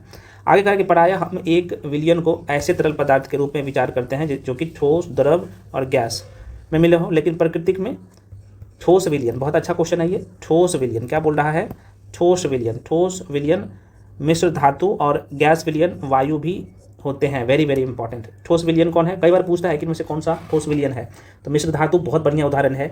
और वहीं पे अगर गैसीय विलियन कौन है, तो जो हवा है, हवा, ये गैस विलियन का उदाहरण है, कई बार प्रश्न पूछा गया है। आगे बढ़ते हैं, अगला पॉइंट कर रहे हैं कि विलियन के कणों में समांगिकता होती है। जाहिर सी बात है, समांगिकता होता है मतलब घुल मिल जाता है बहुत अच्छे से। उदाहरण के लिए नींबू जल, जो अभी बताए हैं आपको, नींबू जल का स्वाद सदैव समान रहता है। यह दर्शाता है कि विलियन में चीनी और नमक के कण समान रूप से, है ना, वितरित हो जाते हैं ना। अब कह रहा है कि मिश्र धातु की बात कर ले, बहुत अच्छा लाइन है भाई, देख लो। तो कह रहा है कि ये धातुएं के समांगी मिश्रण होते हैं। कई बार पूछा है भाई, ध्यान रखना, समांगी मिश्रण होता है जिन्हें भौतिक क्रिया द्वारा अवयवों में पृथक नहीं किया जा सकता, लेकिन फिर भी मिश्र धातु को मिश्रण माना जाता है, माना जाता है ना, माना जाता है, क्योंकि ये अपने घटक, घटक का मतलब उनके छोटे छोटे टुकड़े, तो उनके घटक के गुणों को दर्शाते हैं और अलग अलग संगठन रखते हैं। उदाहरण के लिए अगर यहीं पे अगर बात कर ले, जैसे पीतल, जिंक, है ना, पीतल, जिंक और कॉपर। तो पीतल में क्या होता है भाई, और ये वेरी वेरी इंपॉर्टेंट है, माइंड में रखिएगा। तो इसमें जिंक होता है 30% और पीतल में कॉपर कितना होता है भाई, तो 70% होता है। ठीक है, तो यह भी ध्यान रखिएगा। चलिए आगे बढ़ते हैं, अगला पॉइंट करेंगे, किसी विलियन को 2 भागों में, विलायक और विलेय में बांटा जाता है। तो आपने देखा कि ये विलायक क्या होता है, विलियन क्या होता है, हम आपको बहुत अच्छे समझा दिए हैं। करें कि विलियन का वह घटक जिनकी मात्रा दूसरे से अधिक हो। दूसरे घटक में विलियन में जो है मिलता है, उसे विलायक कहते हैं। तो भाई जाहिर सी बात है, बेसिक बात है, विलायक में जो है, विलायक में विलेय को मिलाया जाता है। तो आपको बताए थे कि चीनी, पानी में चीनी क्या है, विलेय है, और विलायक पानी है, और विलियन शरबत जो बन जाएगा वो है। करें कि विलियन का वह घटक मतलब उनकी जो छोटे छोटे टुकड़े हैं, मात्रा प्रायः कम मात्रा में होते हैं, जो विलायक में घुला होता है ना, उसे विलेय कहते हैं। तो विलेय किस में घुलेगा, तो विलायक में घुल जाएगा। ठीक है ना, बेसिक बात है भाई, आपको बता दिए। करें कि चीनी जल का विलियन एक तरल घोल में जो है ठोस का उदाहरण है, जिसमें चीनी जो है क्या है, हम आपको बताएं पहले, विलेय है, और जल क्या है भाई, तो जल जो है विलायक है। ठीक, इसकी मात्रा ज़्यादा है। करा कि आयोडीन और एल्कोहल में विलेय, जिसे, है ना, टिंक्चर आयोडीन के नाम से जाना जाता है। इसमें आयोडीन क्या है, जाहिर सी बात है, घोलेगा किस में, अल्कोहल में, तो अल्कोहल विलायक है। और ये पूछता है, ध्यान रखिएगा। और आयोडीन क्या है, विलेय है, जो कि एल्कोहल में क्या करेगा, वो घुलेगा। करा कि वात युक्त पेय जैसे सोडा जल, कोक, तो करा कि तरल विलियन में जो है गैस के रूप में है। इसमें जो है कार्बन डाइऑक्साइड बहुत पूछता है, कार्बन डाइऑक्साइड गैस जो है विलेय है, और जल विलायक है। बिल्कुल, आगे देख लो। करें कि वायु गैस में जो है, गैस का विलियन जो है, यह मुख्यतः 2 घटकों, ऑक्सीजन और नाइट्रोजन। तो ऑक्सीजन की मात्रा देखो कितना है, जिनकी मात्रा कम और जिसकी मात्रा ज़्यादा। तो जिसकी मात्रा कम, तो वो कौन होगा, विलायक होगा, विलायक होगा। जिसकी मात्रा कम, वो विलेय होगा, विलेय होगा। तो मैं ये कंसेप्ट ध्यान रखना है ना। तो कह रहा है, देखो, वायु गैस में, गैस का चूँकि विलियन है, वेरी वेरी इंपॉर्टेंट लाइन है, कहीं नहीं मिलेगा, बार बार बोल रहा हूँ, यह मुख्यतः किसी किताब में नहीं मिलेगा। और यही इसी लाइन सबसे उठा के प्रश्न पूछता है, इसलिए कह रहा है तो एनसीईआरटी लाइन बाय लाइन पढ़ो, खुद से नहीं हो रहा है तो पढ़ा रहे हैं तो पढ़िए एक बार, है ना। करें यह मुख्यतः 2 घटकों, ऑक्सीजन, है ना, वायु जो गैस होता है उसमें ऑक्सीजन 21% होता है, नाइट्रोजन कितना होता है, 78%। तो कह रहा है कि सामग्री में मिश्रण है। तो कह रहा है कि नाइट्रोजन को क्या बोलोगे भाई, तो कह रहा है कि नाइट्रोजन को विलायक कहेंगे, क्योंकि इनकी मात्रा ज़्यादा है। तो नाइट्रोजन को, चूँकि 78% नाइट्रोजन है ना भाई, तो ये विलायक है। और वहीं पे अगर दूसरी गैस की मात्रा कम था, है ना, तो उसे हम लोग, कार्बन डाइऑक्साइड की मात्रा कम था ना, सॉरी कार्बन डाइऑक्साइड नहीं, ऑक्सीजन की मात्रा मात्र 21% था। तो ये क्या है भाई, विलेय है। क्या है, विलेय है। किस में मिल रहा है, इसमें मिल रहा है। तो इस तरीके से ध्यान रखो। अब देखो यहाँ पे कह रहा है, अगला पॉइंट है कि विलियन के गुण क्या होता है भाई। तो कह रहा है कि यह एक समांगी मिश्रण होता है। विलियन के कण का व्यास बहुत छोटा होता है ना, 1 nm तक होता है, नैनोमीटर तक आप देख सकते हो। या फिर ये भी पूछ लेता है कई बार 10⁻⁻9 मीटर होता है, ठीक है, ध्यान रखिएगा 1 नैनोमीटर। इसलिए जो है आँख से नहीं देख सकते हो। कह रहा कि अपने आकार के कारण विलियन के कण, है ना, अपने अपने अपने छोटे आकार के कारण विलियन के कण गुजर रही प्रकाश के किरण में फैलाते नहीं है, इसलिए विलियन में प्रकाश, है ना, विलियन में प्रकाश का मार्ग दिखाई नहीं देता। बहुत इंपॉर्टेंट लाइन है, ध्यान रखिएगा। अगला करें कि छानने की विधि द्वारा क्या होता है। छानने की विधि द्वारा विलेय के कण को क्या, तो विलियन में से पृथक नहीं किया जा सकता है। विलियन को शांति छोड़ देने पर, मतलब शांत छोड़ देने पर, माफी चाहता हूँ, शांत छोड़ देने पर भी विलेय के कण नीचे नहीं बैठते हैं। ये भी स्टेटमेंट देके यही से पूछे जाएंगे। अर्थात यह जो है अस्थाई होता है। तो विलियन क्या होता है, यहाँ से क्या बोल दिया, विलियन, ये भी आपको बोल दिया, इनके कण नीचे नहीं बैठते हैं, छानने से भी नहीं छनाएगा। और यह जो है अस्थाई होता है, विलियन अस्थाई होता है, ध्यान रखिएगा। Very very important. यहाँ से देखो 4-5 लाइन मिल गया, तो क्वेश्चन यहीं से बनता है। चलो आगे बढ़ते हैं। अब देखते हैं विलियन की सांद्रता। अब देखिए यहाँ पे एक शब्द आपको दिखेगा, यहाँ पे सांद्रता, है ना, सांद्रता की बात करते, बहुत इंपॉर्टेंट है भाई। चूँकि विलियन की सांद्रता ये बताता है कि विलियन कितना गाढ़ा है या कितना पतला है। जैसे एग्जाम्पल के तौर पर समझो, ये चीज़ें कहीं नहीं मिलेगा, सिर्फ यहीं मिलेगा। मान लो कि फ्रेंड्स यहाँ पे ग्लास बीकर ए है, यहीं पे समझ लीजिए, मान लो कि बीकर ए है, इसमें क्या है, पानी की मात्रा मान लेते हैं कि ये इसमें 100 ml पानी है। क्या है भाई, इसमें हमने क्या किया, तो 100 ml पानी डाला। दूसरा बीकर है, सेम बीकर है, सेम है, इसमें भी क्या है कि भाई इसमें पानी भी, इसमें भी है 100 ml, ठीक है, इसमें भी पानी फ्रेंड्स है 100 ml। लेकिन अगर मैं यहाँ पे चीनी मिलाऊँ, मान लो कि ये जो येलो कलर नहीं देता हूँ, कोई और देता, चलो कौन कलर तो ये वाला देता हूँ, क्या हुआ भाई, चलो ये कलर देता हूँ, ठीक है। तो इसमें चीनी कितना मिलाता हूँ, मान लो कि ये चीनी है ना, चीनी में क्या करता हूँ, 1 ही चम्मच मिलाता हूँ ना, 1 चम्मच जो है, 1 चम्मच, इसमें क्या किया, 1 ही चम्मच चीनी मिलाया। इसमें क्या करता हूँ मैं, आपको येलो कलर ज़्यादा दिख रहा होगा, तो इसमें हम क्या करते हैं, 5 चम्मच चीनी मिला दिया, ठीक है। अच्छा पहले सांद्रता एक बार और समझ लो। अच्छा सांद्रता क्या होता है, सांद्रता, तो सांद्रता यह बताती है कि किसी भी घोल में या विलियन में, किसी भी घोल या विलियन में घुली हुई चीज़ें, मतलब विलेय की मात्रा जो घुलेगा। जैसे इसमें ये पानी है, पानी आप सबको पता है कि विलेयक है, और विलेय कौन है, चीनी है। तो भाई उस घोल में या विलियन में घुली हुई चीज़ें, मतलब चीनी की मात्रा कितनी है, ये सांद्रता को बताता है। इतना ध्यान रखना, इस तरीके से लंबे समय तक याद रहेगा, ठीक है। तो यहाँ पे चूँकि यहाँ पे चीनी पानी है, तो देखो भाई ये 100 ml पानी में चीनी 1 चम्मच है, 100 ml पानी में चीनी 5 चम्मच है, तो जाहिर सी बात है ये ज़्यादा मीठा होगा, ये कम मीठा होगा, और ये क्या होगा, ज़्यादा मीठा होगा, और ये कम मीठा होगा भाई। चूँकि ये ग्लास ए है और ये मान लो कि ये ग्लास बी है। आप ये भी बोल सकते हो कि ग्लास ए से जो है ग्लास बी की गाढ़ापन ज़्यादा है। गाढ़ापन क्यों मैं कह रहा हूँ ज़्यादा, क्योंकि इसमें चीनी की मात्रा कम है, पानी इस दोनों में सेम है, और इसमें चीनी की मात्रा ज़्यादा है। ग्लास ए में चीनी की मात्रा कम है और बी में चीनी की मात्रा ज़्यादा है। तो आप ये बोल सकते हो कि चीनी में बोल रहा हूँ, ग्लास बी में या बीकर बी में इसकी सांद्रता अधिक है। क्या है, इसकी सांद्रता अधिक है। ग्लास बी में चीनी की मात्रा ज़्यादा, तो मात्रा ज़्यादा तो सांद्रता अधिक। तो आशा करते हैं आपको ये सांद्रता भी समझ में आ गया कि आखिर ये क्या है, विलियन की सांद्रता क्या है। तो ये गाढ़ापन को बताता है कि किसका गाढ़ापन ज़्यादा है। जैसे अगर हम आपको बोले कि भाई ग्लास ए में इसकी सांद्रता कम है और बी की सांद्रता ज़्यादा है, क्योंकि 100 ml पानी में 5 चम्मच चीनी है, यहाँ पे 100 ml पानी में 1 चम्मच चीनी है, तो ये कम मीठा होगा ए वाला, और बी वाला ज़्यादा मीठा होगा, जो कि इसकी सांद्रता अधिक है। तो आशा करते हैं कि विलियन की सांद्रता क्या होता है आप समझ लिए होंगे। तो यहाँ पे जो चीज़ समझा दी है भाई वही चीज़ लिखा हुआ है, आप देख सकते हो, ज़्यादा वो करने की जरूरत नहीं। और यहाँ पे लिखा भी हुआ है, देख सकते हो, विलियन की सांद्रता बराबर क्या होता है, विलेय की मात्रा या विलियन की मात्रा या विलेय की मात्रा या विलायक की मात्रा। जो चीज़ें हम आपको समझा दी है वही चीज़ है। तो लाइन यहाँ पे कह रहा है कि विलियन की सांद्रता को दर्शाने की बहुत सी जो है विधियाँ हैं, लेकिन हम यहाँ सिर्फ 2 विधियाँ के बारे में चर्चा करेंगे, ठीक है, कोई बात नहीं भाई। तो ये पहला कह रहा है द्रव्यमान या विलियन के द्रव्यमान का प्रतिशत। तो विलेय की पदार्थ की द्रव्यमान और विलियन की द्रव्यमान, जाहिर सी बात है ये गुने कह रहा है कि 100 और द्रव्यमान विलयन के आयतन का प्रतिशत, तो आप यहाँ पे कह रहा है कि विलेय पदार्थ का द्रव्यमान बटे विलयन का आयतन गुने 100। तो अच्छा ये पूछ रहा है उदाहरण के लिए कोशिश करें कि 1 विलयन के जो है कितने, तो 220 kg, 1 विलयन के 220 kg कितना, तो 220 kg, 220 kg 320 kg, माफी चाहता हूँ 320 kg विलायक जल में कितना है, तो 40 ग्राम साधारण नमक विलेय है। तो विलयन का सांद्रता प्रतिशत परिकलन करना है, तो भाई इसमें कुछ है।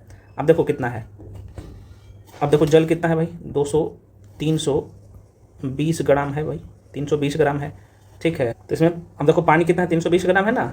अब देखो और उसके बाद साधारण नमक कितना है, प्लस आप कहिएगा सर ये 40 ग्राम है, ठीक है। अब ये चूँकि मिलेगा तो ये विलयन बनेगा ना, विलयन बनेगा, मिलने के बाद क्या बना, ये विलयन बना, विलयन बना। अब देखो आपको सांद्रता का परिकलन करना है, तो सांद्रता निकालना है इसमें, तो जो जोड़िएगा तो कितना होगा, आप कहिएगा सर 360 होगा, 360 ग्राम बट्टे, अब इसका प्रतिशत निकालना है इसमें से, तो प्रतिशत निकालो भाई, 40 ग्राम बटे 100, सॉरी गुने 100, ठीक है। तो ये काटा पीटी करोगे तो कट जाएगा, ये हो जाएगा इधर 400 ग्राम है ये, और नीचे में 36, तो इसको काटा पीटी करिएगा, 36 है, काटा पीटी करिएगा तो ये 11.1% आएगा इसकी सांद्रता निकल। तो यही फार्मूला में था ना, यहाँ पे देख सकते हो भाई, विलेय पदार्थ का द्रव्यमान और विलयन की द्रव्यमान। तो विलयन के द्रव्यमान में अब देखो पानी इसमें कितना था, तो पानी 340 था ना भाई, 340 ग्राम पानी था, और विलेय कितना था, तो आप कहिएगा सर 320 था, माफी चाहता है 320 था आपके सवाल में, और प्लस 40 ग्राम क्या था, विलेय था जो मिल रहा है नमक, ये तो ये क्या हो, विलयन बनेगा, विलयन का द्रव्यमान बन जाएगा, तो ये 360 हो जाएगा, ठीक है।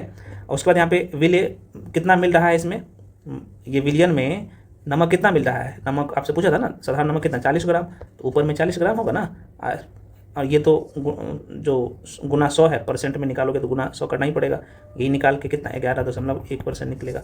बहुत आसान है, वही चीज़ आपको यहाँ पे। चलिए अगला पॉइंट है, आप लोगों से पूछा है, आप ये बता दो निलंबन क्या है। अच्छा एक चीज़ हम आपको और बता दें, संतृप्त विलयन क्या होता है, असंतृप्त विलयन क्या होता है, ये भी कई बार पूछता है, यहाँ पे लिखिए दिया हूँ, ध्यान रखिएगा, है ना। तो इस लाइन को पढ़िएगा, इस लाइन को पढ़िएगा एक बार। तो कह रहा है किसी निश्चित तापमान पर उतना ही विलेय पदार्थ घुल सकता है जितनी विलयन की क्षमता होती है। दूसरे शब्दों में कहें, दिए गए निश्चित तापमान पर यदि विलयन में विलेय पदार्थ नहीं घुलता है, विलयन में विलेय पदार्थ नहीं घुलता है, तो उसे संतृप्त विलयन कहेंगे। बहुत इंपॉर्टेंट है, संतृप्त विलयन किसे कहेंगे भाई। अच्छा इसका बढ़िया एकदम सीधा सा उदाहरण बताऊं संतृप्त विलयन का। जैसे हम लोग खाना खाते हैं, तो जब शुरू में खाना खाते हैं तो एकदम भूख लगा रहता है तो हम खूब खाते हैं, जब हम लोग का पेट भर जाता है तो खाना जैसे बात है अंदर जाएगा नहीं, पेट भर गया है तो अब खाना अंदर नहीं जाएगा, तो ये क्या है, संतृप्त विलयन कह सकते हो।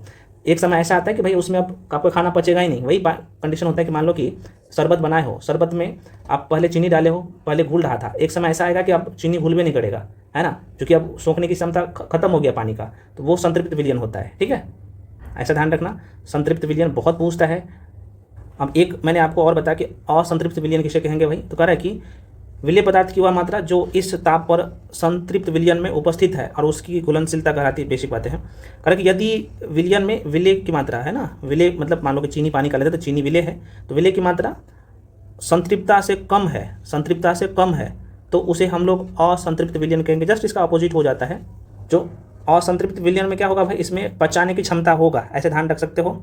मतलब भूखा व्यक्ति जो रहता है ना, कोई भी भूखा लोग है तो वो असंतृप्त विलयन का एग्जाम्पल दे सकते हो। जिसका पेट भर गया वो संतृप्त विलयन का एग्जाम्पल दे सकते हो। बहुत बढ़िया एग्जाम्पल है, ठीक है ना। तो ये सारे पॉइंट्स महत्वपूर्ण है, थोड़ा सा ध्यान रखिएगा। तो अगला पॉइंट कहना है कि यदि विलयन में विलेय पदार्थ की सांद्रता संतृप्त स्तर से कम हो तो उसे असंतृप्त विलयन कहते हैं। बिल्कुल बहुत इंपॉर्टेंट लाइन है। करें यदि आप किसी विशिष्ट ताप पर एक संतृप्त विलयन ले और उसे धीरे धीरे ठंडा करें तो क्या होगा, तो कह रहा है कि उपयुक्त किए गए क्रियाकलाप में कह सकते हैं कि निश्चित तापमान पर अलग अलग पदार्थों पृथक मतलब अलग अलग पदार्थों की विलयन क्षमता भिन्न होती है और विलायक की मात्रा द्रव्यमान अथवा आयतन में घुले हुए विलेय पदार्थ की मात्रा अथवा विलेय की मात्रा पदार्थ की मात्रा जो विलयन के किसी दी गई मात्रा अथवा आयतन में उपस्थित हो तो विलयन की सांद्रता कहते हैं। तो हम आपको बता ही दिए विलयन की सांद्रता क्या होता है। चलो बाकी ये सवाल तो हम बता ही दिए हैं। अब इस पे आ जाते हैं, निलंबन क्या होता है, एक बार इसे देख लो। ठीक है, देखो मेरे भाई नोट्स आपको मिल जाएगा, बैच में मिल जाएगा, घबराने की जरूरत नहीं है ना। एक बार समझ लो, एनसीईआरटी को लाइन बाय लाइन एक बार पढ़ लीजिए। निलंबन क्या है, देखो अभी आपने आपने विषमांगी मिश्रण पढ़ा था, तो यहाँ पे 2 घोल था उसमें विषमांगी मिश्रण में, ठीक है। मान लो कि पानी और पानी में क्या करो, छोटे छोटे कंकर पत्थर डाल दो। तो पानी में आपको मान लो कि छोटे छोटे कंकर पत्थर है, तो अपनी आँख से देख सकते हो, तो यही निलंबन है, मतलब पानी में नहीं घुल रहा है, तो ये निलंबन है। बेसिक बात है भाई। तो कह रहा है क्रियाकलाप में आपको दिखाएगा समूह 100 में। तो कह रहा है कि विषमांगी घोल जो ठोस है ना, जो ठोस दर में प्रक्षेपित हो जाता है, निलंबन कहलाता है, मतलब नहीं पूरे तरीके से घुलता है। निलंबन एक विषमांगी मिश्रण है जिसमें विलेय पदार्थ का कण घुलते नहीं, बल्कि माध्यम में जो है समिष्ट में जो है निलंबित रहते हैं, नीचे में बैठ जाते हैं, और ये निलंबित कण आंखों से देख सकते हैं। तो वही निलंबन होता है, मतलब जो किसी विलायक में नहीं पूरे तरीके से घुल सके ना, वही निलंबन होता है। अब इसका गुण धर्म से प्रश्न पूछ लेता है कि भाई निलंबन के क्या गुण धर्म होते हैं, ठीक है ना, तो ये ध्यान रखिएगा। तो कह रहा है कि यह एक विषमांगी मिश्रण होता है, बिल्कुल। इनके कण आंखों से देख सकते हैं, बिल्कुल। और कह रहा है कि ये निलंबित कण प्रकाश के किरण को जो है फैला देते हैं, बिल्कुल। ये सारे लाइन आपके पेपर में ये दे के स्टेटमेंट दे के प्रश्न पूछता है, इसलिए मैं कह रहा हूँ कि भाई एक भी मत छोड़ना। कह रहा है कि जिससे उसका मार्ग जो है दृष्टिगोचर हो जाता है। कह कि जब शांत छोड़ देते हैं तो ये कण नीचे की ओर बैठ जाते हैं, बिल्कुल बैठ जाते हैं। और निलंबन अस्थायी होता है, वेरी वेरी इंपॉर्टेंट है। ये क्या होता है, अस्थायी होता है निलंबन। और छानन विधि द्वारा है ना, इन कण को मिश्रण से अलग किया जा सकता है, तो बिल्कुल सही है। और जब सभी कण नीचे बैठ जाते हैं तो निलंबन समाप्त हो जाता है। और विलयन में प्रकाश की किरण का जो है क्या करता है, ये परिकिरण रुक जाता है, जब जाहिर सी बात है नीचे बैठ जाएगा तो, है ना। तो ये ध्यान रखना। अगला है मेरे भाई, आपको ध्यान रखना है कोलाइडी विलयन क्या होता है, इसका एग्जाम्पल। अच्छा, इसका एग्जाम्पल थोड़ा सा आपको पता होना चाहिए। निलंबन का एग्जाम्पल, बढ़िया एग्जाम्पल कौन कौन। तो देखो भाई, जैसे पानी में क्या करते हो, पानी में आप मिट्टी तेल को मिलाते हो, पानी में मिट्टी तेल डालते हो तो ये ऊपर में ही आपको दिखेगा, ये निलंबन का ही उदाहरण है। पानी में अगर रेत मिलाते हो, रेत बालू, तो ये भी निलंबन का उदाहरण है। तो 2-3 ध्यान रखना। जैसे पानी में चॉक पाउडर मिलाते हो तो ये भी चॉक पाउडर निलंबन का उदाहरण है। तो 2-3 ध्यान रख सकते हो, मतलब आपने आंखों से दोनों को देख सकते हो, ठीक है ना। मतलब विलायक में विलय को आराम से देख सकते हो, ऐसे बोल सकते हो। अब देखो, बहुत पूछता है कोलाइडी विलयन, इसके उदाहरण से पूछता है। कोलाइडी विलयन का कौन सा इसमें से उदाहरण है, अभी हम आपको इसका कंसेप्ट समझा देते हैं, तो आपको बहुत कायदे से ध्यान रहेगा। देखो, पहली बात यहाँ से ध्यान रखना, हालांकि हम लोग पढ़ेंगे भी। तो कोलाइडी विलयन में क्या होता है ना, तो कोलाइडी विलयन एक ऐसा मिश्रण है जिसमें एक पदार्थ के कण दूसरे पदार्थ के कण से देखा जाए, या फिर ऐसे बोल सकते हो कि एक पदार्थ के कण दूसरे पदार्थ के अंदर पूरी तरह से घुलते नहीं, बल्कि वे पूरे माध्यम में बिखरे रहते हैं, ठीक है। ये क्या, जैसे अगर हम दूध की बात करें, दूध की बात करें, तो बहुत बढ़िया उदाहरण है कोलाइडी विलयन। दूध इसी का उदाहरण है। दूध में आप देखोगे ना, दूध को माइक्रोस्कोप से, किससे, तो सूक्ष्मदर्शी से, माइक्रोस्कोप से देखिएगा तो उसमें आपको वसा भी दिखेगा, साथ में छोटे छोटे प्रोटीन अलग अलग छोटे छोटे कण में दिखेगा, है ना, माइक्रोस्कोप से दूध को देखिएगा तो ये कोलाइडी विलयन का बहुत बढ़िया उदाहरण है। उसके बाद कोहरा, आपने नाम जरूर सुना होगा, कोहरा, है ना, ठंडी के मौसम में लगता है। बादल, है ना, बादल भी इसी का उदाहरण है। ब्लड की बात कर ले, ब्लड, रक्त, ये ऑलरेडी, चूँकि इसमें प्लाज्मा में कोशिकाएँ एकदम आपको छोटे छोटे दिखेगा। सेविंग क्रीम, ये गैस में तरल, कितना इंपॉर्टेंट उदाहरण है। तो ये सब क्या है, कोलाइडी विलयन का उदाहरण है। इसके कण एक दूसरे में घुलते मिलते नहीं है, लेकिन अंदर में इस तरीके से समाहित हो जाता है ना कि आपको नंगी आंखों से नहीं दिखेगा, ठीक है। तो ये थोड़ा सा ध्यान रखना कोलाइडी विलयन का। अब देखो यहाँ पे पढ़ते हैं आगे। कह रहा है कि क्रियाकलाप समूह में द्वारा प्राप्त मिश्रण को कोलाइडी विलयन, या अच्छा कौन सा है भाई, 2.2 किधर है, 2.2, अच्छा यहाँ पे आपको बताया गया था ना, यहाँ पे कोलाइडी विलयन का उदाहरण हम समझाइए देते हैं, तो यहाँ पे जरूरत ही नहीं पड़ेगा। तो यहाँ पे कह रहा है, जैसे देखिएगा, कोलाइड के कण विलयन में जो है समान रूप से फैले होते हैं। निलंबन की अपेक्षा कण का आकार छोटा होता है, मैं आपको बता ही दिया हूँ। मिश्रण जो है समांगी मिश्रण प्रतीत होता है इसमें, लेकिन वास्तविकता विलयन समांगी मिश्रण है ना। वास्तविकता में विलयन समांगी मिश्रण है। जैसे दूध जो है कोलाइडी विलयन का बहुत बढ़िया उदाहरण है, ठीक है ना, दूध, मिल्क, मैं आपको बता ही दिया हूँ। अब देखो, इसका प्रकार देख सकते हो यहाँ पे, जैसे कोहरा, बादल, कुहासा, ये धुआं, सेविंग क्रीम, ये ऑप्शन में देता है बहुत, है ना। ये सब ध्यान रखना, ये सब कोलाइडी विलयन का उदाहरण है। अब कोलाइड का गुणधर्म को थोड़ा सा देख लीजिएगा। अगर यह एक विषमांगी मिश्रण होता है, वेरी वेरी इंपॉर्टेंट है, विषमांगी मिश्रण होता है। कोलाइड के कण आकार इतने छोटा होता है कि ये पृथक रूप से आंखों से नहीं देखा जा सकता, माइक्रोस्कोप से, जो कि मैं भी आपको बताएं।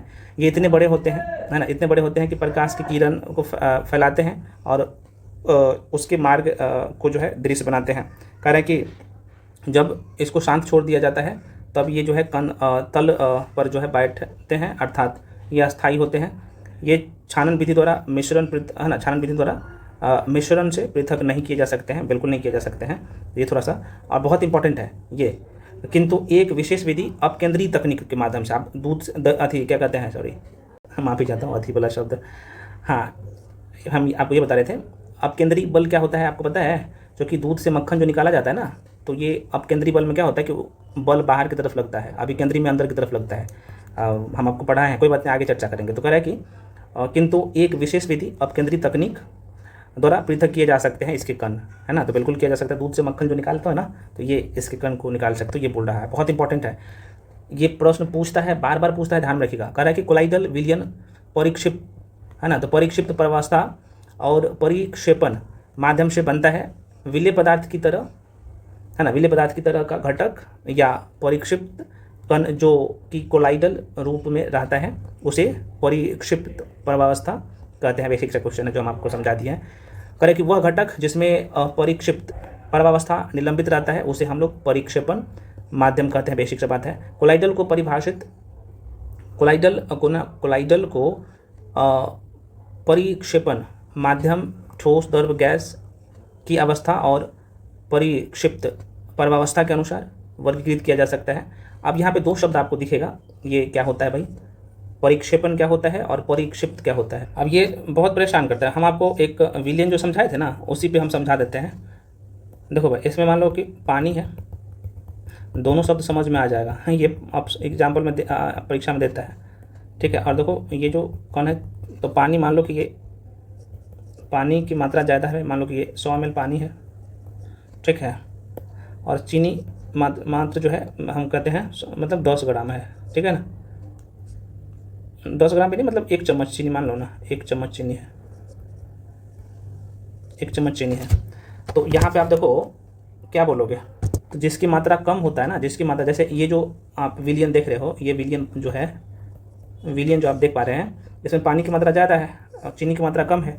तो चीनी क्या हो गया, चीनी जो है ना परिक्षिप्त मात्रा है ना, देखो नाम से पता चल रहा होगा परिक्षिप्त।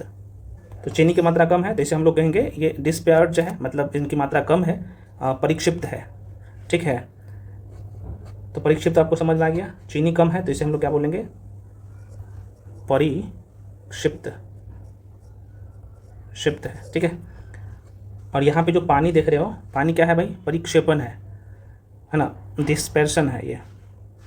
तो यहाँ पे लिख देता हूँ, पानी क्या है, परिक्षेपण है, परिक्षेपण है,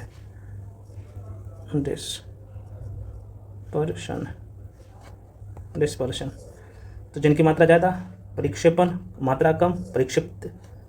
तो बहुत आसान है, बस समझिए एक बार। चलो अब फिर से क्वेश्चन पे आ गया। करें प्रश्न जो कि एनसीईआरटी पे आप आगे बढ़ते जाओगे, क्वेश्चन आपसे पूछते जाते हैं और लाइन बाय लाइन पढ़ा रहा हूँ मेरे भाई, समझ रहे हो। एक भी क्वेश्चन एग्जाम में नहीं छूटेगा, पूरा कर ले, क्योंकि ये कहीं पे पेड कोर्स लेके भी पढ़ोगे ना, तो एक एक लाइन नहीं समझाएगा कोई, एक एक शब्द नहीं समझाएगा। समझा दे रहा हूँ, मेहनत किया जा रहा है आप लोगों के लिए, मेहनत क्या भाई, अब जब टाइम जा ही रहा है तो क्यों ना एक एक चीज़ समझा दे आपको। उदाहरण के लिए, उदाहरण के साथ करें कि समांगी मिश्रण और विसमांगी मिश्रण के में विभेद करना है। तो भाई समांगी मिश्रण क्या होता है, विसमांगी मिश्रण क्या होता है, अभी आपको समझ में आ गया।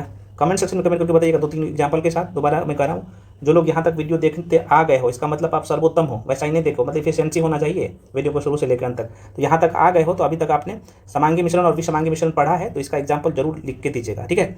उसके बाद यहाँ पे विलियन, निलंबन और कोलाइड एक दूसरे से किस प्रकार भिन्न है, ये भी आपको बताना है, ठीक है। चलो ये बता ही देता हूँ। तो अभी आपने देखा था ना, आपने देखा था यहाँ पे विलियन का हम आपको बताए थे। जो विलियन क्या होता है भाई, जो पूरी तरीके से घुल मिल जाता है ना, समांगी मिश्रण का उदाहरण था ये। तो चूँकि विलियन में क्या होता है भाई, पूरी तरीके से घुल मिल जाता है, ये विलियन है। जो कि इनकी विशेषता विलियन का ये है कि आप नग्न आँखों से नहीं देख सकते दो जो पदार्थ घुला हुआ है, और इसमें टिंडल प्रभाव नहीं दिखता है, यह भी ध्यान रखना विलियन में। उदाहरण के लिए इसका विलियन की बात कर लो तो पानी में नमक का घोल, है ना, पानी में नमक का घोल, ये क्या है, एक विलियन है, आप सबको पता होना चाहिए, ठीक है। और अगर आप यहाँ पे बोलोगे तो यहाँ पे चीनी का भी घोल बोल सकते हो, पानी और चीनी का घोल, ये आर पार देखा जा सकता है और फिल्टर करने पर अलग नहीं किया जा सकता है। विलियन को अगर फिल्टर करोगे तो अलग नहीं किया जा सकता है, ठीक है। अगर यहीं पे हम लोग कोलाइड की बात कर ले, है ना, तो ये धोखेबाज होता है, बड़ी चालाक होता है, इसे ध्यान रख सकते हो। क्योंकि बाहर से समांगी दिखता है लेकिन अंदर में विषमांगी रहता है। हम आपको बताए ना, जब माइक्रोस्कोप से देखिएगा तो वो अलग अलग दिखेगा। माइक्रोस्कोप से जैसे दूध में देखिएगा ना तो फैट अलग दिखेगा, अलग अलग जो उसमें पदार्थ होता है वो सब दिखेगा, है ना। और ये टिंडल प्रभाव जो होता है ना, जो टिंडल प्रभाव को दिखाते हैं, ठीक है, यानी रखने पर नीचे ये बैठ जाता है, आपको पता होना चाहिए। इसका बहुत बढ़िया उदाहरण है दूध हो गया, रक्त हो गया, कोहरा हो गया, ये कोलाइडी विलियन का उदाहरण है। शेविंग क्रीम हो गया, मक्खन हो गया। वहीं पे अगर निलंबन की बात कर ले तो ये साफ साफ देखने वाले हैं निलंबन, है ना। ये समय के साथ नीचे बैठ जाते हैं, अस्थिर रहता है, और ध्यान रखें ये अस्थिर रहता है। इन्हें फिल्टर पेपर से अलग जो है किया जा सकता है। ऐसे बोल सकते हो पानी में रेत, बहुत बढ़िया उदाहरण है। पानी में अगर रेत को मिलाओगे ना तो वो पानी में रेत अलग से देखा जा सकता है। एक समय ऐसा आता है नीचे में बैठ जाता है, पानी में चौक, है ना, पानी में है चौक पाउडर। तो ये सब निलंबन है, कोलाइडी है और विलियन का आपने देख लिया।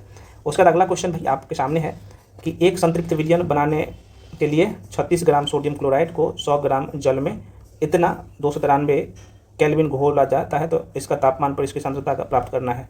अब देखो यहाँ पे डरना नहीं है। देखो क्वेश्चन में क्या था, हम आपको बताए थे वो क्वेश्चन, और ऐसे क्वेश्चन आप डोमिनिकल क्वेश्चन एग्जाम में पूछ रहा है। क्वेश्चन कहता है कि एक संतृप्त विलियन बनाने के लिए 36 ग्राम सोडियम क्लोराइड को 100 ग्राम जल में क्या करता है, कितना टेम्परेचर पे, तो 293 केल्विन पर घोला जाता है, ठीक है। तो ये टेम्परेचर को छोड़ दो भाई, इतना पे घोला जाता है।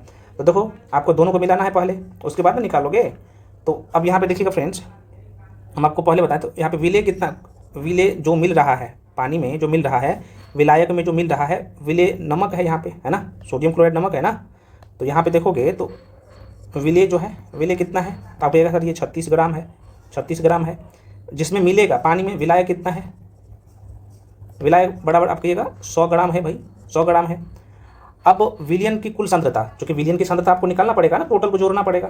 तो विलियन की कुल सांद्रता जो है, विलियन की कुल सांद्रता मतलब दोनों को जोड़ोगे तो 136 होगा ना भाई, 136 ग्राम बटे, आपको विलेय को ऊपर में लिखना है तो 36 गुने 100, लो हो गया भाई काम।